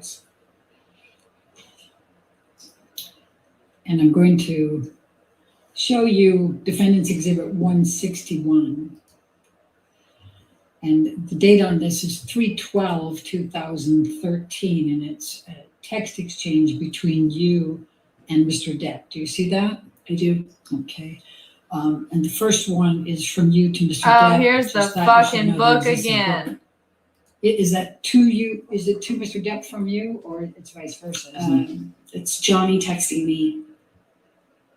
Just thought you should know there exists a book titled Disco Bloodbath. And then you say, we need that book. And you say, is this about last Friday night by any chance? And he says, how can you make me smile about such a hideous moment? And I'm not going to repeat the rest of it.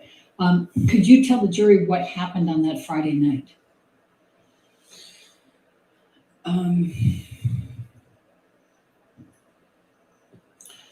There were, like I said, there was a few different incidents in March. I believe this one happened in the Eastern Columbia building, which are one of Johnny's penthouses. They're in downtown, so a different part of Los Angeles. And we'd sometimes go there. I remember he was accusing me again of sleeping with this artist, this musician who I'd never slept with. I was denying it. I barely knew the person. And then he was accusing me of sleeping with my friend in Spain. And I remember nothing I could do. He called this person on the phone and screamed at him. He didn't speak English, so he was really confused as to what he was being yelled at by Johnny. But I remember those are the accusations. That was the fight. But it was one to the next accusation. And I remember I was kind of doing that juggling act. I was in one of these fights, I believe it's this one, in his downtown ECB, we call it, loft. And we're in the kitchen living room area, and he backhands me. And, it was, he wears a lot of rings. I remember kind of just feeling like my lip went into my teeth, and it got a little blood on the wall. Just that simple, a little bit of blood on the wall. As hard as it is to explain this,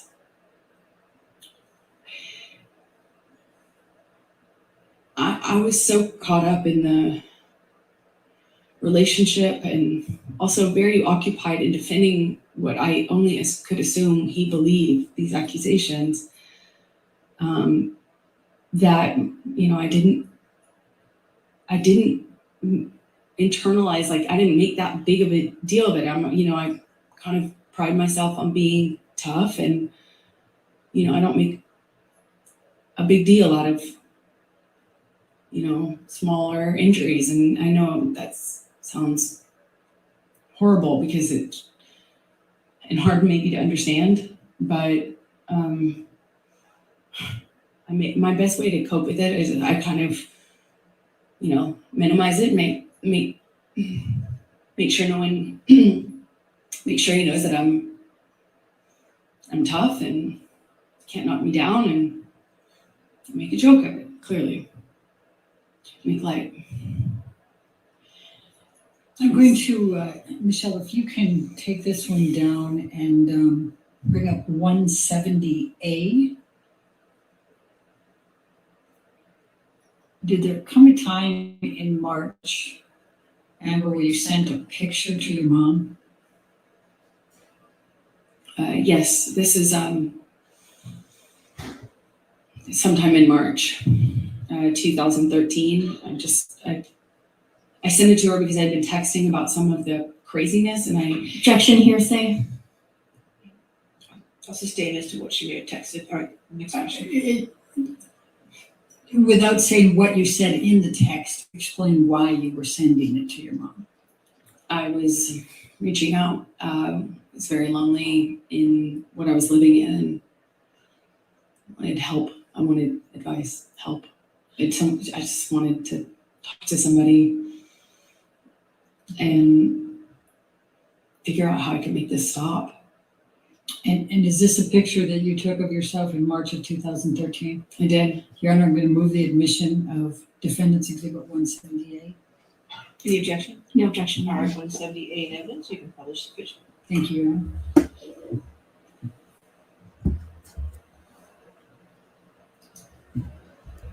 And how did you sustain that bruise, Amber? I had thrown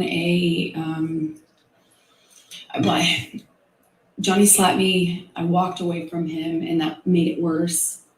We got into like a shouting match.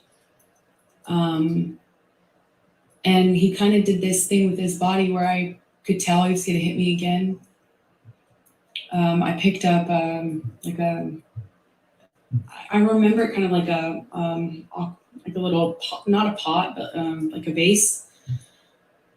And I remember I got away from him enough as he reels back. I threw it in his direction and actually managed to get away before he got me. Show motherfucking He grabbed me by did. the arm, and he kind of just held me on the floor, screaming at me.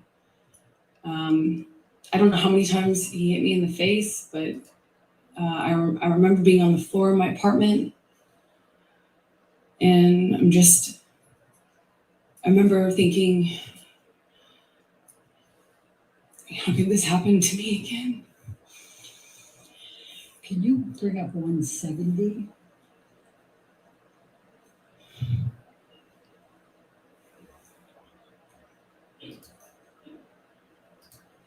Also, if he hit her with all those rings, Michelle, and don't you think we you'd can- know? And just to start, it's 3/23/2013. If we can scroll up. Cheers to all my fellow tea lovers. This is a text message exchange with your mom, correct? Yes, it is. Okay, let's go. I'm going to scroll down. Your Honor, I'm going to object to hearsay. Let's wait until we get to the spot.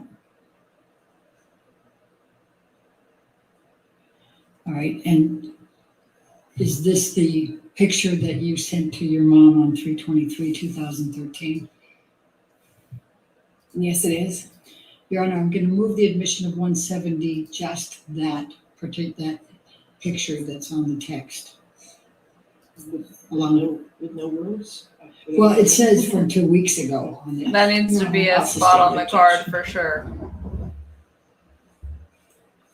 If we redact the from 2 weeks ago, can we admit it then? And then just have the showing that she sent it to her mom? May for we the- approach, Your Honor? Okay,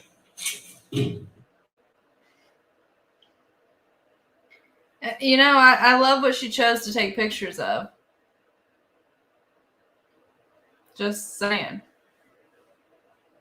By the way, she has drank whatever the fuck that entire bottle was, and that is a bingo space. I know it says water. That is a water bottle.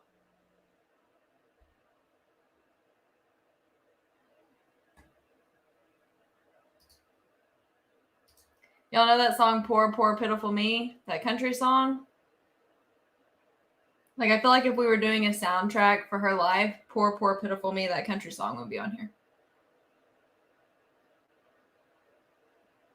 I'd sing it for y'all, but then everyone would leave the live watch party. All right, 70 will be in evidence with redactions.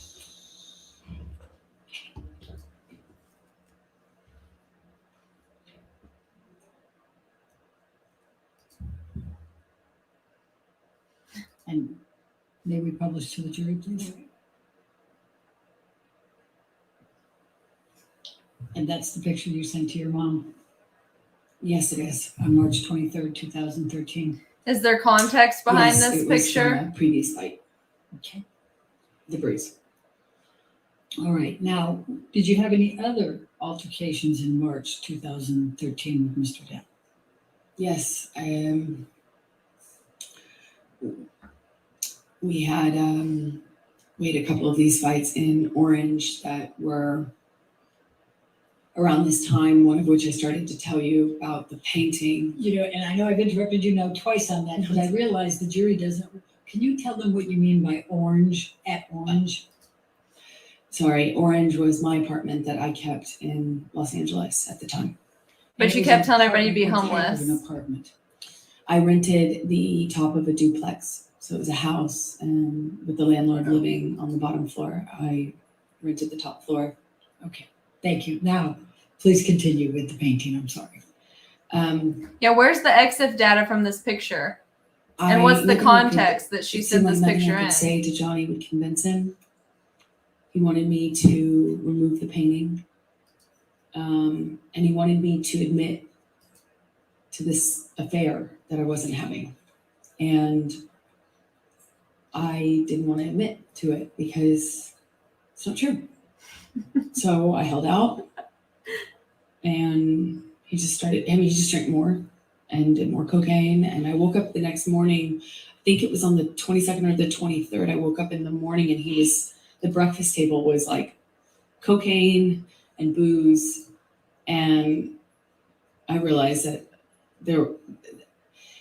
that I wasn't going to be able to talk I wasn't going to be able to talk our situation. And he was just so convinced that I was fighting with him or at the reason that he wouldn't leave the house, and he had something to go film that was important, and there were important people waiting for him. And I remember people were reaching out, his assistants, his manager sister, everyone was wondering where he was. And I kept feeling embarrassed and unable to move this person out of my house. I couldn't calm him down. I couldn't change. He was just so intent on me admitting the details of this affair that I wasn't having. Oh, shit. And me pointing out that the cocaine wasn't making his situation any better made me the bad cop. Then I'm the nag. So eventually I called my sister. He had kind of a buddy-buddy relationship with her at the time. And at the time, she occasionally did cocaine. I didn't, but she did. So I Oh, was no, like, not hey, you, come take honey. You over. would never. Maybe We know. you can buddy him and talk him into leaving the house, just getting out of the house. And she did. I remember his assistants trying to get him out. Like eventually in the evening, I think early evening, he finally agrees to leave, but I can't tell our relationship status. I can't tell if he still is convinced of these things or if he's just going to sleep it off and it's going to go back to normal sobriety, sorry kind of phase.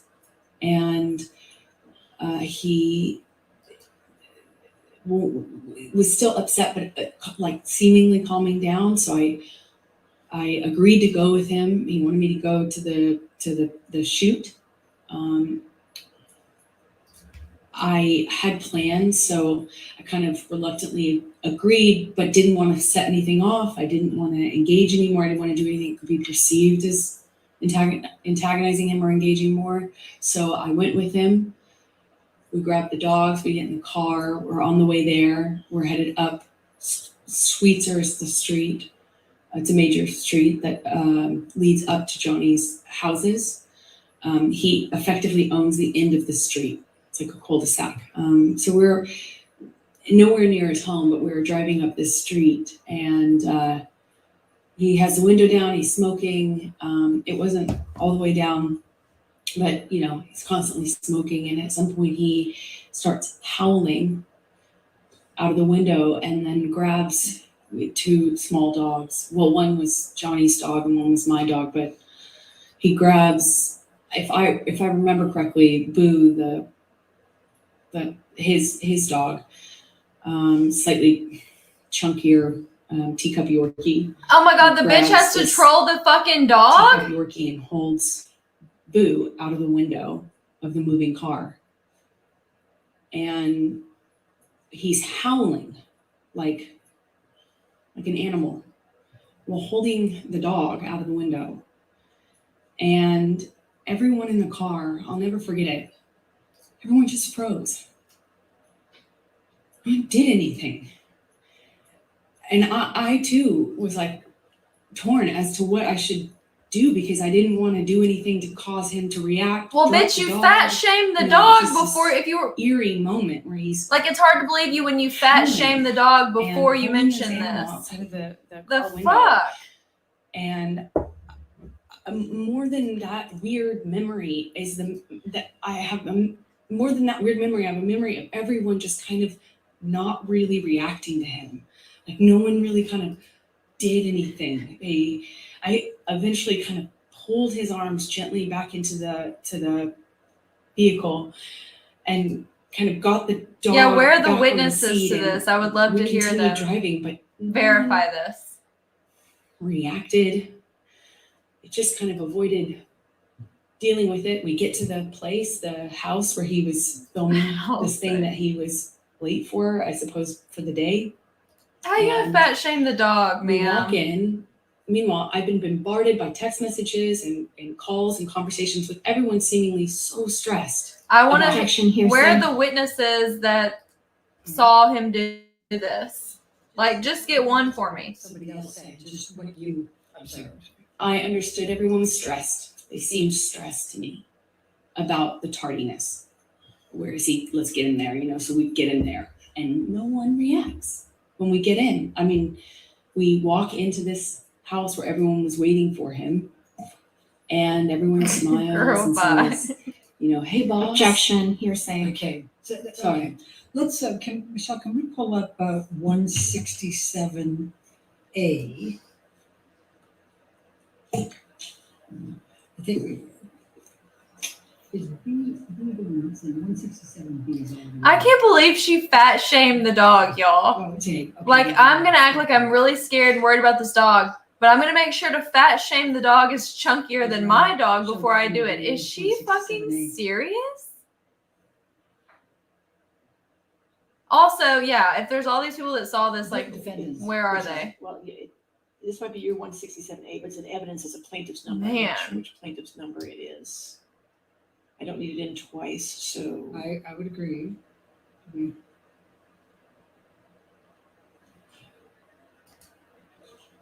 Your Honor, I don't think it's this version of the photograph that's been admitted, so it's a different version. it's a Same different- photograph, but a little different. Is that what we're? it's not the same photograph. Okay, not the All right, same. well, photograph, then we'll go with it. Like, also, it's a 4-pound dog, so it's not like You it's like a recognize this lab photo? that can hang its head out the window. Yes, Was I he do. holding the dog Just by the talk to window me. so it could hang its head out like dogs It's do, or a what? picture I took of my breakfast table that morning. Your Honor, I'm going to move the admission. Yeah, it's the 4-pound defendants dog to that shit in the bed. Come on. 167A. Any objection? Your Honor, may we approach? Save Chunky. What the fuck did we just hear?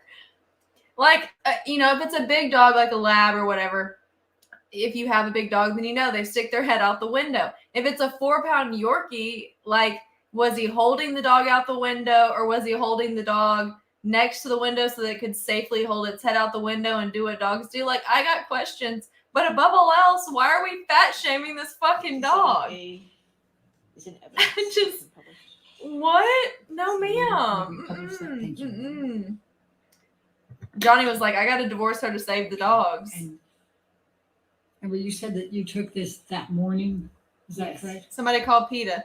Could you tell the jury what the box is that has the property with the skull bones, property of JD? That's Johnny's drug box. I've seen it used for pills, but at the time it was bags of coke, like bags of coke. Were you there? And what are these white lines on the table to the left of that box? Why is she always That is blaming the the- dogs? Um, Justice for and do Chucky. you know what is in these two glasses that have kind of a gold colored liquor? Yes, they're different. Actually, it's confusing. They're different, different liquids. The one in the back in the larger glass is. Last time I checked, it was a I dollar believe dollar at the bill, time, y'all. Was doing these. But what do I tablets, know? like Baroka, that's what they're called. Doing little tablets, and anyway, I remember at the time that that's what I was putting in my water because I just come back from France where they sell them, and then the brown liquid in the shot glass is. I was just thinking the Johnny's same thing. liquor. I don't know what it's Okay. called, but we kept it in the freezer. And I'm sure he At the buys time, dime bef- bags instead of Bef- 8 balls, at but that time, okay. March 2013, I hadn't. Make it make you know, sense. I still didn't have the, hard line. I won't even keep that, in my freezer sort of attitude or posture with him. I wasn't that bold at the time, I didn't like it, but I didn't have that strength. I kind of, at that time, I think was doing things I trained poured out when I could. So what is the bag, the brown bag on the left side? What is that? That's a doc kit. It's like his prescriptions. Like, that is a and, fucking tampon cigarette, applicator. tobacco, weed, things that. It's crafty, but I And mean, then okay. Above it, there appears to be a CD of some sort, DVD, something. Do you recognize that? Yes, it's the single. I believe is what it's called. The single he was making at the time. And I think that's the song that they were filming a video for, if I'm correct. Okay. All right. Now, did you end up sending a copy of this picture to Rocky Pennington that day? I did. I sent it to my best friend at the time, and She took that health like class run in range. school too, Action. y'all. Hearsay. She remembers Okay, everything that you went can't on see in what you health sent, class. but you sent it to your friend, Mhm. correct? I Let's see. go to Apparently, I missed that one with my 167, public please. school education. Insta-worthy. And is that the email in which you sent this picture to Rocky Pennington on 3/22, Yes. 2013? Your Honor, I'd like to move the admission of the picture with the redaction of the message on it, with the top with identifier redactions, and we take out the. I mean, the tampon applicator, I guess, is crafty. It's The objection? No objection. All right, so- it's recycling plastic. I can get behind that. Just saying.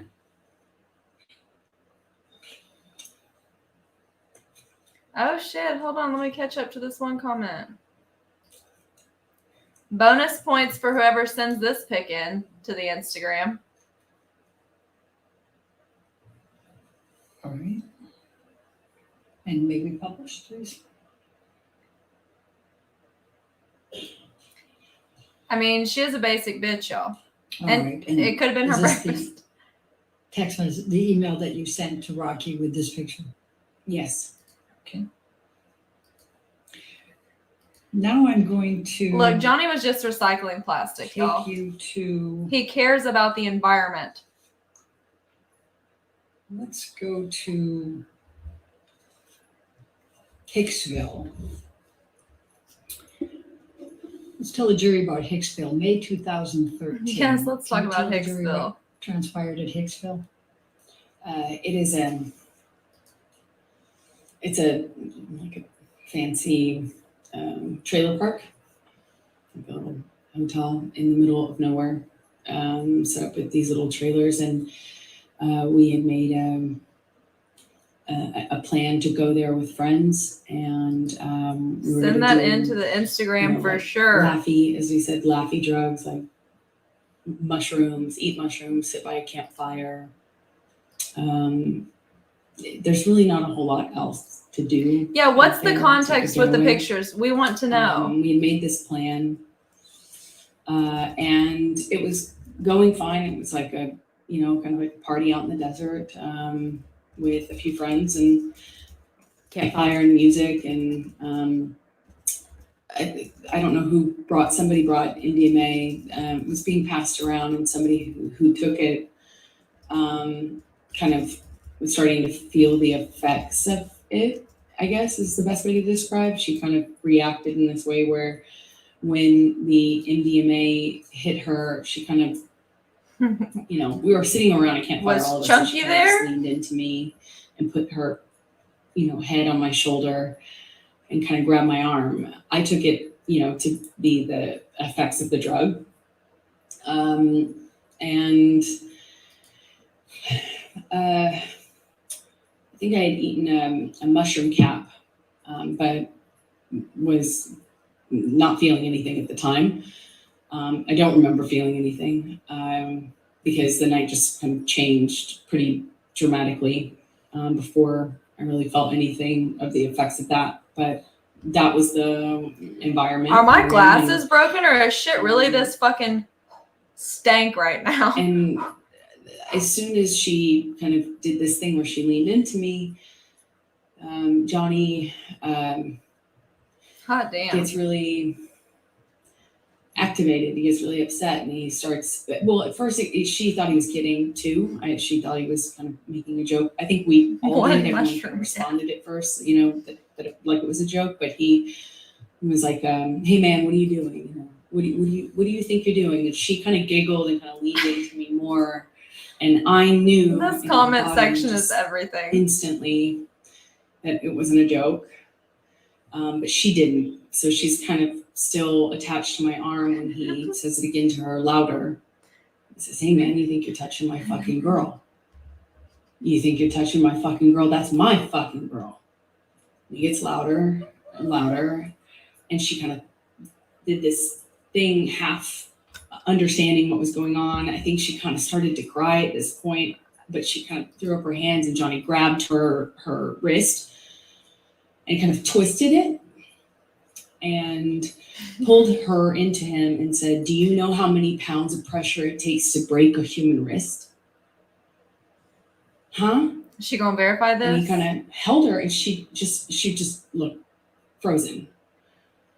And she's crying, and she's Where's this friend? Can we denying get this? understanding what was going on. I stepped in. I kind of take Johnny's arm around him, take Johnny's hand, and kind of we start communicating. I don't remember if he immediately was accusing me or if it was sometime after. I wish I remembered, but we agreed that we'd go and talk about it in the trailer. So we walked to the trailer, and when we're in the trailer, Johnny, by the time we get into the trailer, Is this Johnny a trailer or tells like me that glamping? I had been instigating. Can we get a picture? Set the in scene. Asking for this, and that I had invited it, and that I hadn't been honest with him about my relationship with this woman. And I didn't really know her that well. I mean, I actually don't know her at all, but I had met her. And I remember in the trailer, he's accusing me of lying about it, and that I had something with her. I'm trying to diffuse that. I'm trying to calm him down. And he just turned all that, it seemed like he turned all that rage onto the trailer itself. And he just started smashing things. He picked up something on the table and threw it right into the glass cabinet. He hit with his hand a wall sconce. He cleared the tabletop on the little fold. Trailers have wall sconces? Like kitchen, dining room area in this trailer. I mean, it's a trailer. So there's only so much you can do. And he's screaming at me. Send me the pic on Instagram, please. We'll talk about it after the live. And I eventually go back into the bedroom area. He comes into the bedroom area. We had what I can only describe as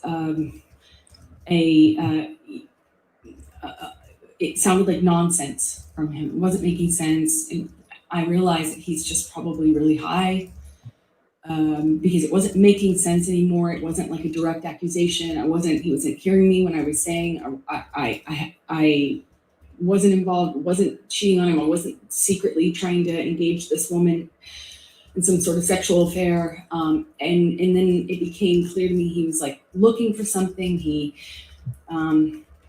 cleared things off the bed. I went into the bathroom, and as I come out, he asked me where it is and how long I've been hiding it. And I was like, what are you talking about? And he says, you know what I'm fucking talking about. You know what I'm fucking talking about. Be honest with me. Where are you hiding it? And he kind of like makes to look into the bathroom. And I here we gestured to the go. bathroom, which was to my right. I kind of like gestured Here to him. we and I said, go. like, what am I hiding and where am I gonna hide it? And we're standing in this little hallway area outside of the bathroom, and he starts, what feels like patting me down or saying he's patting me down. I can't recall, but he ripped my dress, the strap top part of my dress. I had just dyed this thing myself pink, and it's just one of those things that's just finished that dress.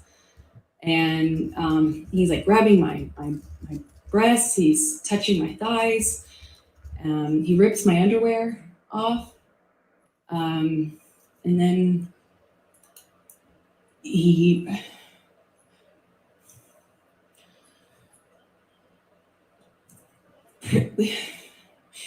proceeds to do a cavity search.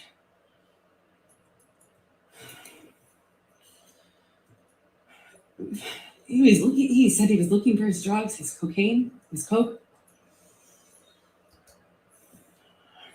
I was wondering how somebody who didn't do cocaine and was against it, that was in and of itself causing problems in our relationship.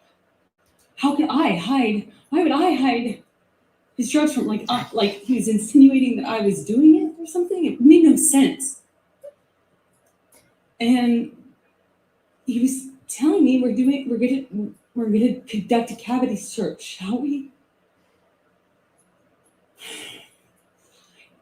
Like, just shoved his fingers inside me.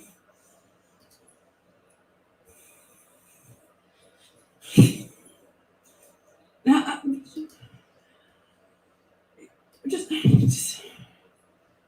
just stood there staring at the stupid light. I didn't know what to do. I just stood there. While he did that, he just twisted his fingers around. I didn't say like stop or anything.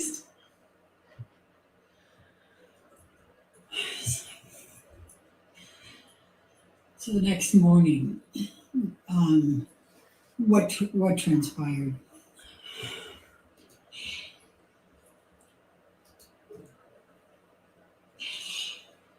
I remember thinking that Johnny would change his mind. And it would be, I thought it would end differently. I kind of froze. I don't know how we went to bed that night. I don't know how I went to bed. I don't know how I slept. I don't know how we woke up. I don't remember having a conversation with him the next day. I don't remember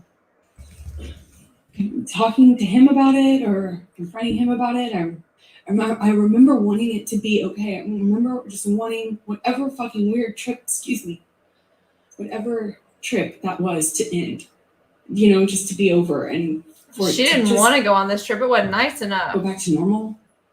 And I remember my friends were out by the pool.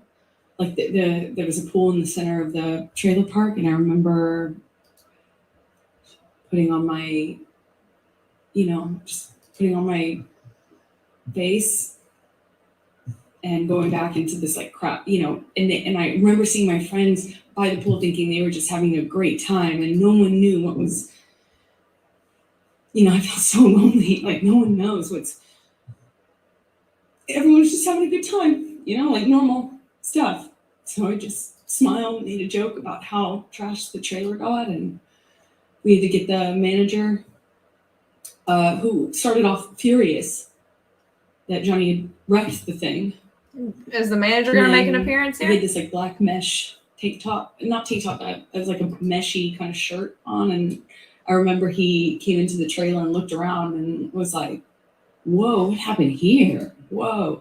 We have And found our people, Johnny y'all. We have found our had an people. exchange with him, and I remember watching this man be so charmed. It Great was such kind of a question. surreal experience, and you know, it just went away. You know, that just got fixed. We walked out of the trailer at some point. My dog stepped on a bee. We went to the vet and went on with our, you know, vacation. We actually went to another location after that, and then eventually went home and went about our like. I'm going to ask you to take a look. Michelle, can you bring up defendants exhibit 176? They wouldn't get vet treatment for the chunky dog, so obviously not. God bless. I'll never get over that. The chunkier one. His dog, the chunky one.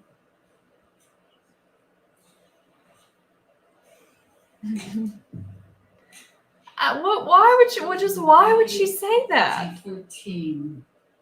Did there come a time that you wrote an email? Objection, leading, and hearsay, Your Honor. May we approach? All right.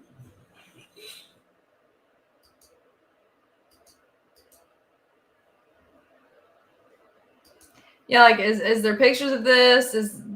Did he pay for the damages? Is the owner gonna make an appearance? Is there a vet bill?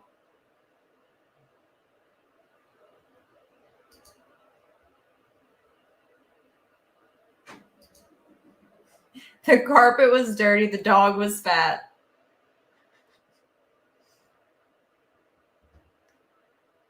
Oh man.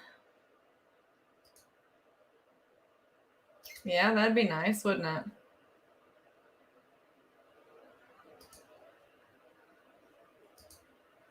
Yeah, where's the manager? Where's the people that were in the car? I mean, I got questions. I got lots of questions. In June 2013, how were you feeling about your relationship with Mr. Depp? May we have the exhibit taken away from you? Thank you.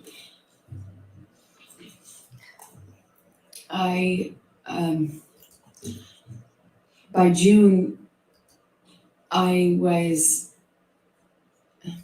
so torn. I was so in love with this person because when it was good, it was so good. You've never felt love like that. At least that's how it felt. So much. I felt like he recognized me and I recognized him, and there was just something there that he was the love of my life.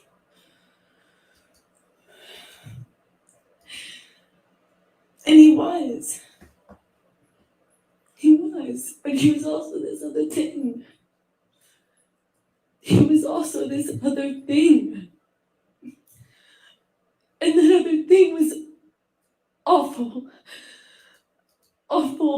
thing that would come out and Notice no one else saw this take awful over, and thing. it was, you couldn't see the And Vanessa Johnny I lived with loved him for 14 underneath fucking it. It was years. this other thing. So, And no one told him. No one was honest with him. No one, you know, he'd pass out in his own vomit. He'd lose control of his body. He'd lose control, and everyone cleaned up after him. I cleaned up after him. I mean, this man lost control of his bowels, and I cleaned up after him. his security cleaned up after him, changed his pants in front of me. He would pass out his own sick. You know, and then he'd walk around saying he didn't have a problem. Until he did. Until he couldn't support it anymore, and he'd get clean and he'd get sober, and then he was this thing again. Let me drink This my thing tea so I making refrain so from comment. loved that made me feel like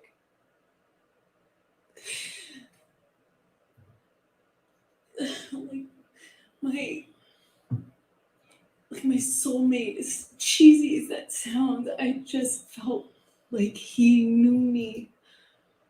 And I recognized something in him, either some part of my makeup, of my background, or something that I just got it. And I loved him and understood him. It just got so scary, the other part of him. And in June, I wanted What you wiping away, to leave boo-boo? him. I don't see no water. I didn't want to leave him. I wanted to leave him. I wanted him to get better. And he expressed to me so many times when he was in that period of getting clean and sober, he would tell me, "You saved my life. Baby girl, you saved my life." Everyone else was saying that to me, and I believed it. You know, if everyone else was saying it, he was saying it. I thought, just like his other friends who had gotten clean and sober and stayed that way, his older friends, these rock stars that he hung out with that had like His older gotten clean and friends. sober, Man, and she they had can't even 20, tell 30 this story years, without throwing you know, shade on I fucking thought- everybody but her. And Johnny told me he would be that person, that he was going to be that person, and I believed it. I had so much, I looked at that man twice my age. You know, I was 25, Again! looking at this man twice my age, and I saw hope and like promise. I had so much hope. Baby girl. You Mm-mm. know, the whole thing. Check yourself. Kids and growing old together, sort of hope. If it was just for this one thing that he could do,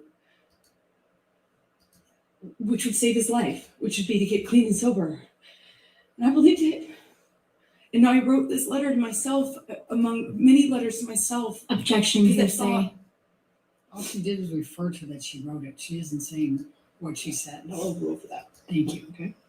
I wrote that letter because I thought it would be read to him. I could read it to him. I could say it to him in intervention, you know, in help. And he would later thank me for, as he used to thank me all the time for saving his life.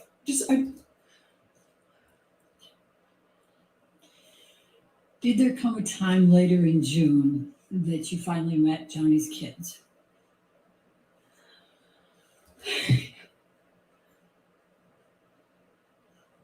I'm sorry.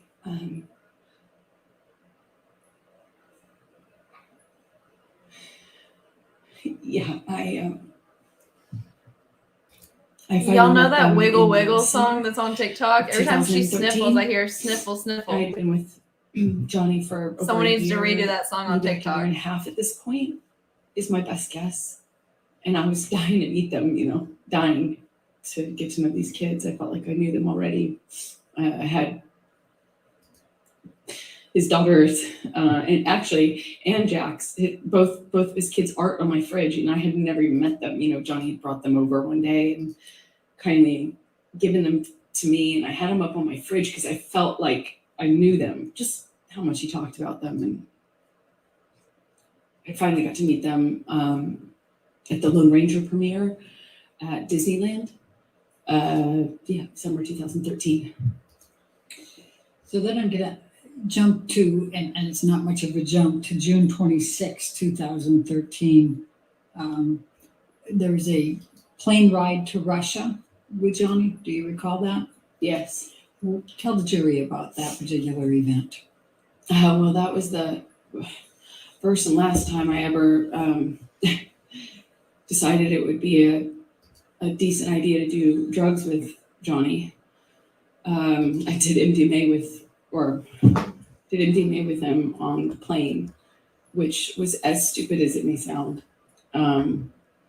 I just had never, I was very against, obviously the cocaine had been a problem. I was very much against him using cocaine. I was against the drinking, supportive of the sobriety, but I'm 26 maybe, ish. And I wanted, I had never heard of anyone making MDMA like what I had done MDMA Yeah. before. I thought it's a lovey drug. It's a Oh, you've done a drug? You so admit that? Okay, there's I one. I never knew anyone to get violent on it, and I thought, well, this is People relatively don't normally get contained violent when environment. they smoke weed either, but you've Maybe alleged this will be that. different. So Maybe I can be a good cop and be part of the, like I don't have to be the lesbian counselor all the time, as you would say. I can maybe be the fun girlfriend. And I learned the hard way that was not happening. So what happened? Well, we took MDMA. I took a capsule. It's like a powder in a capsule. I took a capsule, and Johnny took several. I didn't count, but it's very different when you see someone take one versus a handful of something. But nothing seemed to set any alarm bells off, and things were going fine until the flight attendant got involved. The flight attendant came by, was engaging with us. I don't think that they're really. It felt like it was before the effects of the drug took over. It was relatively soon after we first took our dose, if you can say. And the flight attendant, Johnny offered her some. She of course said no. And then after some back and forth between them, Johnny convinced her that it would be fine. So she acquiesced and took MDMA with you us. gonna throw the It's- fucking flight attendant under the bus too? And within, come on a few minutes now. go by, and the same thing happened that happened on the mushrooms at Hicksville with the woman Kelly Sue, who I've told you about. Flight attendant got friendly with me, but just friendly, just like MDMA friendly, was kind of, I'm a woman, he's a man, so she was naturally, I think, more comfortable with me physically. She kind of leaned into me and kind of sat on the arm of the chair I was sitting in. I mean, after all, she's on drugs, and Johnny grabs her hand and tells her not to touch me, and she kind of reacts in a way like she's defending herself and was trying to clarify, and he grabbed her by the wrist and slammed it down on the table and told her he could break her wrist. And I remember thinking, I've heard this before. And that was a pattern that would repeat itself a few times. These things would happen in these kind of cycles where there would be a certain element that would get filtered for a while, whether it's an accusation or a gesture, and that would be the thing that he looped on. I called it loops. And he grabs her wrist and he tells her he could break her wrist. She cries instantly, denies it, is so apologetic. Eventually he lets go. She goes to the front of the plane where the flight attendant, normally hangs out, and the doors close, and I don't see her much of that whole flight. We land in Russia, and I don't really remember, I don't recall any violence on the plane between Johnny and I, but I remember feeling this tension because I was wondering when it was gonna aim at me, because he had this particular thing about, at the time I understood he had a particular thing, a sensitivity about me and women, because I had a female partner. So I was feeling nervous, anxious, and I remember we had a very quiet ride, at least I didn't say anything, to the ride to the hotel. And almost as soon as we get into the hotel room, Johnny's accusing me of effectively having engaged that caused that. I of course deny it, point out what I thought was obvious, that, you know, we'd given her drugs, you know, wasn't an affair, wasn't, you know, and I'm trying to argue and defend myself at the same time. And at one point, Johnny just shoves me, like, I mean, just shoves me hard. And I fall back onto this glass table. He I sure catch fucking myself did. on the table.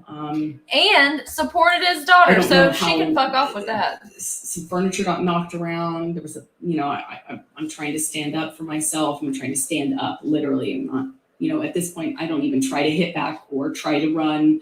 I'm in this hotel room trying to do my best to fight mostly the verbal accusations, but also I try to stay on my feet, you know. At some point, Johnny whacks me in the face, and I don't remember feeling pain or like awareness of my nose or anything. I don't remember thinking that. I remember crying and feeling, I went into the bathroom and I wanted him to have I just remember wanting him to realize what had happened. I wanted him to kind of snap out of it. I wanted him to care. I wanted him to realize what was going on, because a big part of this, I felt like he wasn't aware. There was this sense that he didn't know what was going on. You know, again, I don't know how much the drugs or alcohol is a part of this, but I remember crying. I came out at some point because I don't hear him in that room. I remember we had been arguing in the main room, but I went out to the hallway, which is where I presume he walked out, and his bodyguard, Jerry Judge, was in the hall. And I don't recall seeing Johnny in the hallway, but I remember seeing Jerry Judge, who gestured to my Objection, nose. hearsay. Just saying gesture. He hasn't said anything All right, gesture's fine. I'll overrule the gesture. He gestures to my nose, and holds out his handkerchief, like a cloth handkerchief. And I instantly felt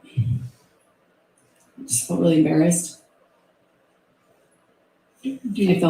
I felt ashamed. I don't know how else to describe it. I just felt like just really embarrassing. And I went inside the room. What, if any, injury did you have? I had a little blood coming out of my nose. I didn't know it. I didn't feel it at the time until Jerry Jerry let me know. Okay. And I went inside the hotel room, and it is embarrassing as it is. I remember just wanting. I remember just wanting Johnny to say sorry. I wanted him to realize it. It's so stupid, but I like the emotional part. You know, I just wanted him to acknowledge that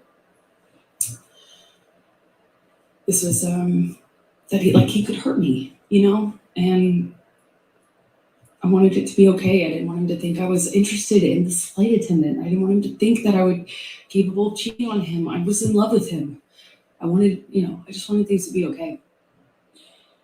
Let's take you to July 9, 2013. Did there come a time that you went for a ride you went to the Bahamas and went on a ride with the yacht with Johnny and his kids? It was less like we flew out to the Bahamas to his island. He was selling the yacht to J.K. Rowling, and he wanted to kind of have a goodbye trip on the yacht. So it was docked off the island, and I went with him and his kids, who I had quickly developed a bond with and loved. And we brought a friend along with us, I think, to kind of help. And yeah. Okay. Tell the jury what happened on that trip.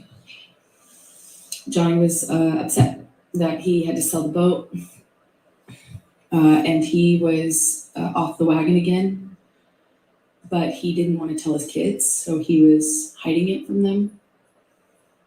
He was putting it in coffee cups and drinking, and the behavior just kind of like he was upset, he was emotional, and it just, you know, that's how he dealt with it, just drink.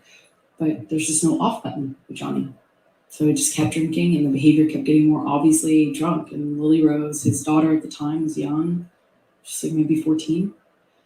And she started to get panicky and started to ask me questions about his drinking. Objection, hearsay. Without saying what Lily Rose was saying, please continue on. It's the same objection. So she was asking me questions about the drinking, and was very upset. Sustain the objection. Yeah, you can't say what Lily Rose said. Oh. But you can tell gestures, you can tell, and you can say what you and Mr. Depp said, okay? Sorry. So she was upset, and Johnny we were with the kids, and he kind of threw himself off the boat in a half playful way, like a dead fish kind of way. I don't know how to describe it, almost like a belly flop. But we were on a skip, like a smaller boat parked next to the yacht, and he's jumping. Well, he jumped off the front of it, but kind of in a face, chest forward way. Like it looked a little scary, like not something somebody would do if they were completely okay. You know, it was started off all of us kind of taking turns jumping off the edge of the yacht into the water, and then he at one point kind of throws himself over, and it looked a little scary, the way his body fell into the water. And Lily Rose started to cry and expressed to me that she Objection, was hearsay. upset. Sustained. You can't say what she said. You can tell expressions or observations, but you can't say what Lily Rose said. So Lily Rose is crying, and the crying becomes like a panic, like almost like a panic attack. It like rapid breathing, crying, lots of questions. And I'm holding her, kind of comforting her, and Johnny comes in, and within a few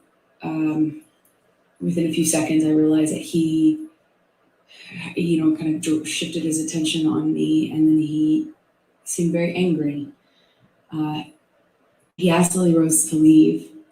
Lily Rose leaves, looks at me, leaves, crying, and Johnny, I don't remember the words he used, but starts accusing me of kind of like telling on him and calling him, a drunk in front of his kids. I hadn't done that. I was actually trying to protect Johnny. It didn't feel like my place at all to share that with his daughter or anyone at the time, other than adults who might help with it, but not his kids. So I was trying to tell him I was just trying to comfort her. I was trying to protect you. He basically was accusing me of doing this thing and of making them aware of that he was drinking again. And he slams me up against the side wall of the bedroom of the cabin. We were in the bedroom this whole time, but up against the wall of the cabin, and slams me up by my neck and holds me there for a second and tells me that he could fucking kill me.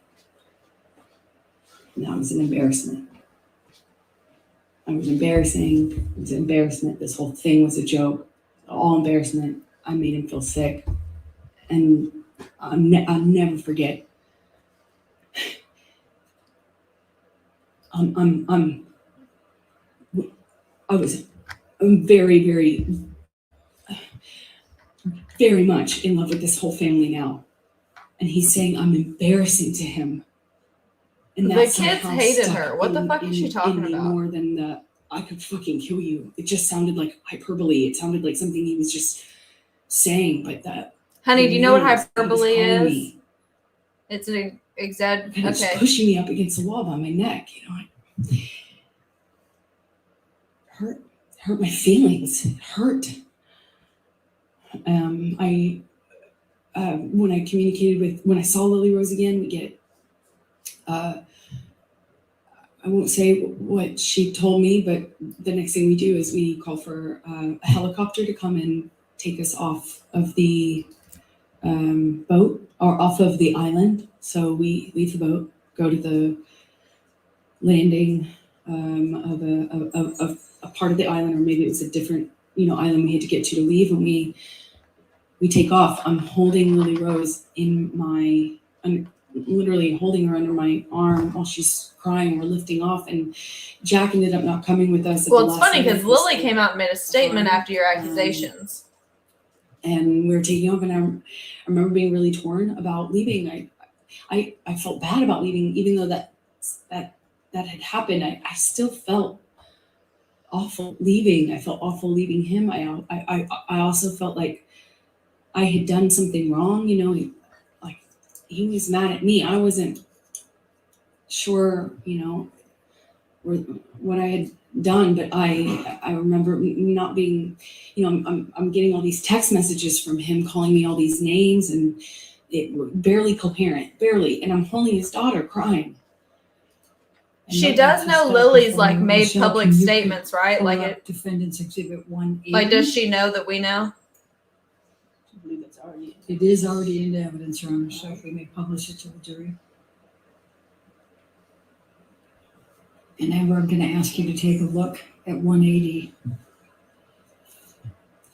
And this is text messages from Mr. Depp to you. Do you recall these? Yes, I do. And are these the text messages? Yes, that's what he was sending me while I was taking care of his daughter.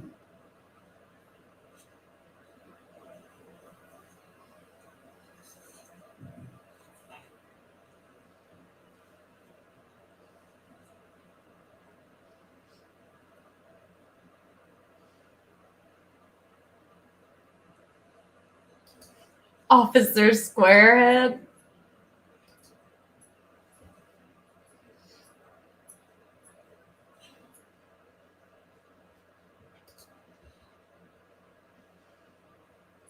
I mean, she clearly forgot that his daughter's made public statements. And she's an adult, not a kid, so. Your Honor, I'm about to go into another event. Should I keep going?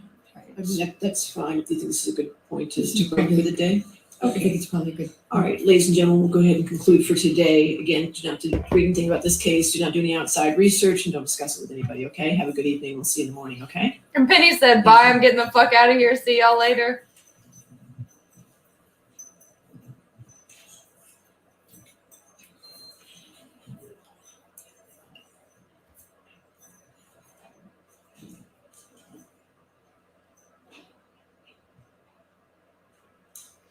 Hot damn. I got whiplash from that emotional roller coaster. And again, ma'am, since you're still in the stand, you cannot discuss your testimony with anybody to include your attorneys, okay? All right. Anything further before? All right, we'll see you in the morning. Look, I know I be coming up to these lives ratchet as fuck, but that here is something else.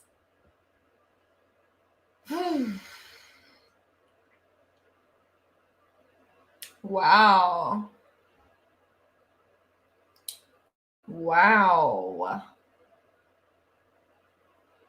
Thoughts? Do we need to process it a little bit?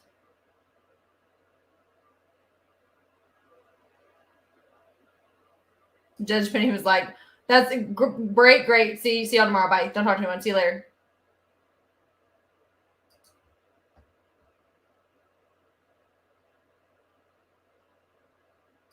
That was a fucking lot. Like, no words. That was a dumpster fire if I ever saw one. Ugh.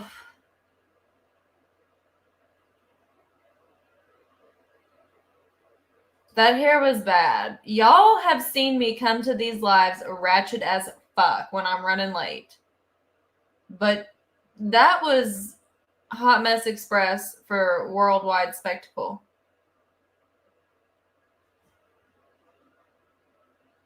Like,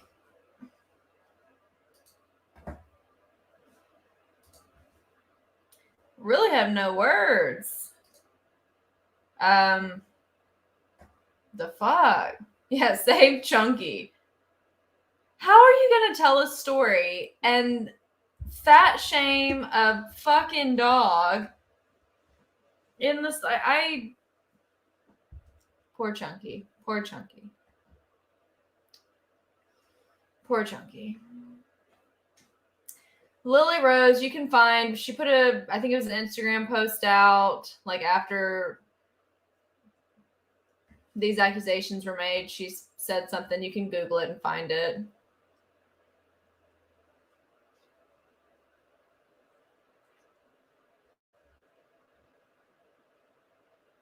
It's a hot mess express, y'all. Getting the dog to testify. I just like that was something else. I don't know another way to put that. I have whiplash.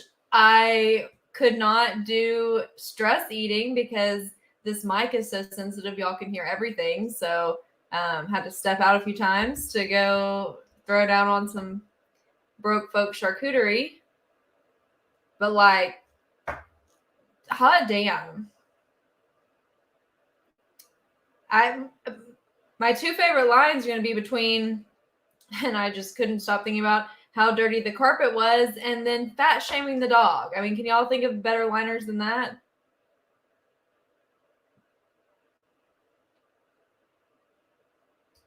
Yeah, my bingo card is quite full. Thank God there's multiples. Yeah, that was me.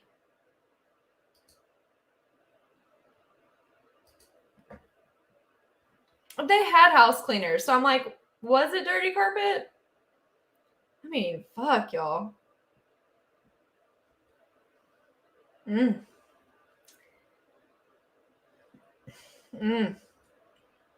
I hope that, I mean, I'm sure they know what she's going to say, and I'm sure Cross is going to be an absolute Merc massacre.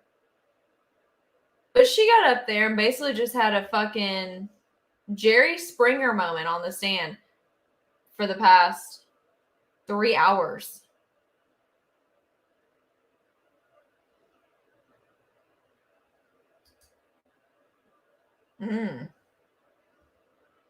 Yeah, dude, so much shade. So much shade was thrown. Does she know that makes her look bad? I swear to God, it's like everything she described, it's almost like she forgot that we've heard the audio. She didn't once capture what she was describing in the audio. She did, however, get caught describing herself in audio we heard. But fuck. Like, fuck. Yeah, everybody go get them some tea bags, ramen noodles, Oreo. We need emotional snacks so that we can get fat shamed by Amber Heard. Clearly. God bless.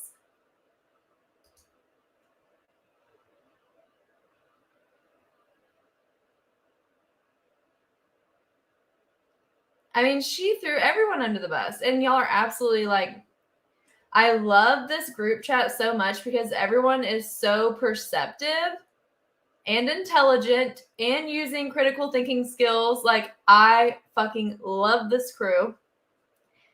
Yes, she loves to use people that are unfortunately deceased now and cannot testify when she's telling stories. The acting was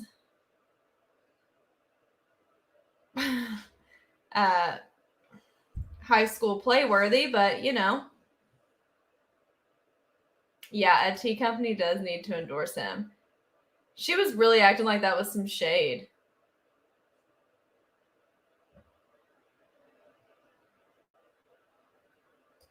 Well, she's trying to make it seem like he's the one that shit the bed, I guess. I don't know. Because hot damn, y'all, like, if you know an alcoholic then you know she is exaggerating. To some extent, she has to be. I mean, I want him to start his own tea company at this point. He just drank so much tea. He just drank so much tea. Like, raise your hand if you're from the South and you drink a lot of fucking sweet tea. I mean, I'm not a bad bitch that can drink the non-sweet tea. More power to you if you can. But a half pound of sugar in a gallon jug of tea, you are speaking my Southern language.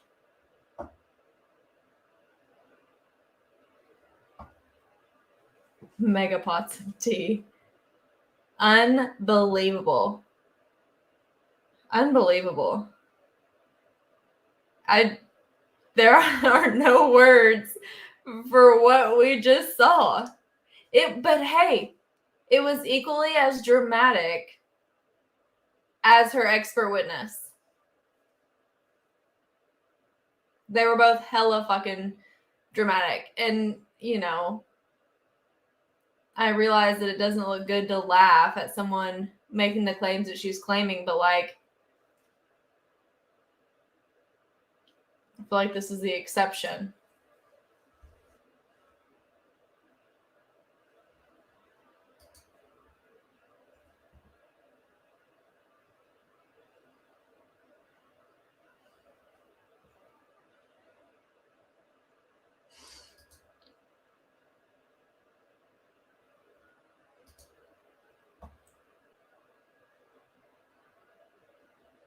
She's like, it's been today. Oh, today.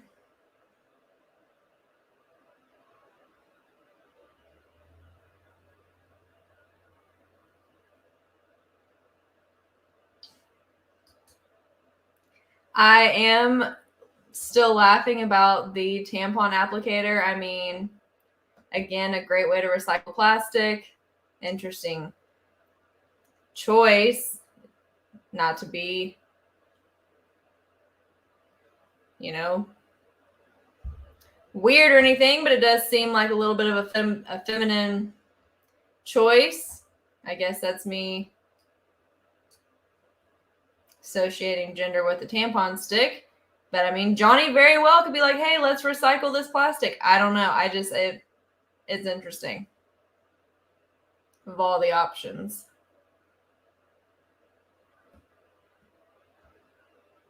My brain hurts too. Like, that was like a lot. A lot.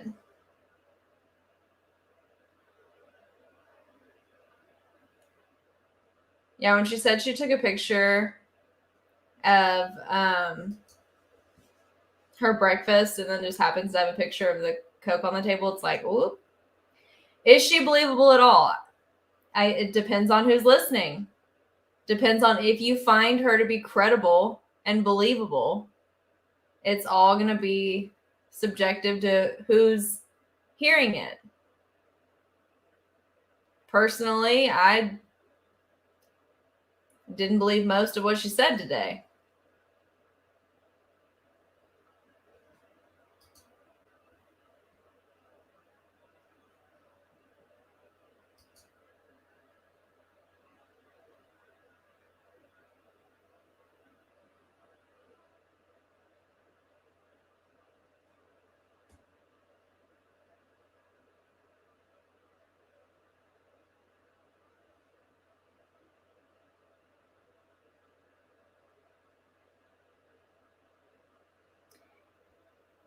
It's not that the jury asks questions. Like when they go to deliberate in criminal cases, like they can ask to rehear something or re-see something. It just depends. Like the murder trial I was at not that long ago, they gave them like a TV and a computer and they could go back there to like rehear or watch recordings. But then like in Duggar trial, if they wanted to hear anything or see anything, they had to come back into the courtroom to re-listen to it. It just depends on, obviously with Duggar, that was scam case. So they, that's why. So it just depends. But they're really just asking for clarification on evidence that they'll be using for deliberations.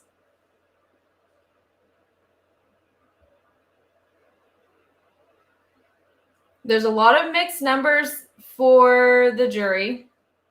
I originally heard it was predominantly men, but I do know that one juror was dismissed early on, like the first day of the second week. And I don't know if all the alternates were male or female. I don't know. Because obviously they're not showing them for their protection. Any other questions before we end for the day? Y'all better get your sleep, because if she had all that to say today, can you imagine where this is going to go tomorrow?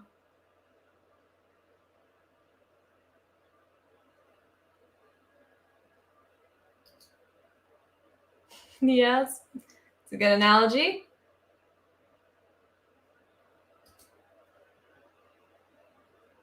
I think she takes for granted that every single person knows an addict. If you claim that you don't know one, you're just in denial or don't know that you know one. But for those of us not in denial about it, that know an addict or used to be one, it sounds like she's casting like the TV narrative, not the reality narrative of what living with someone with addiction is like. But that's just my personal opinion. Everyone's different.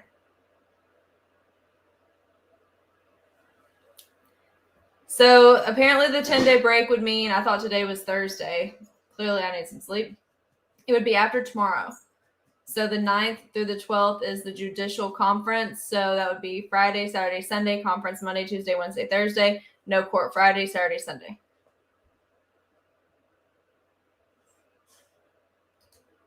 Great question. Which dog did she blame for that? I bet you it was the chunky one.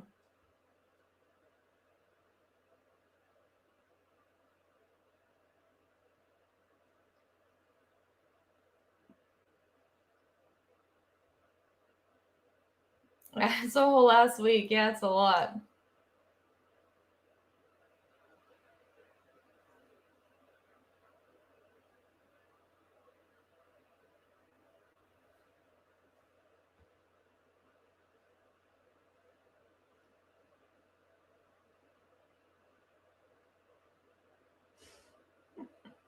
Y'all are fucking hilarious.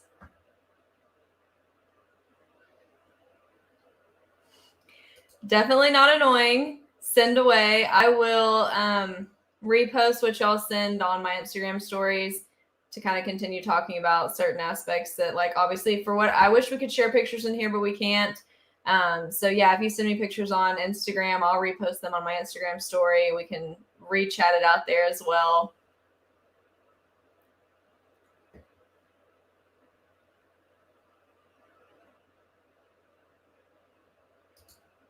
I mean, I feel like they're going to keep her up there for a while, yeah.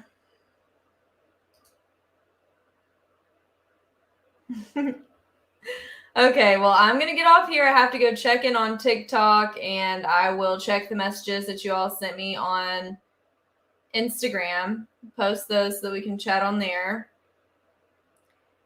And yeah, just kind of let that all soak in for tomorrow's fuckery, because, like, hot damn, it was a mess and a half.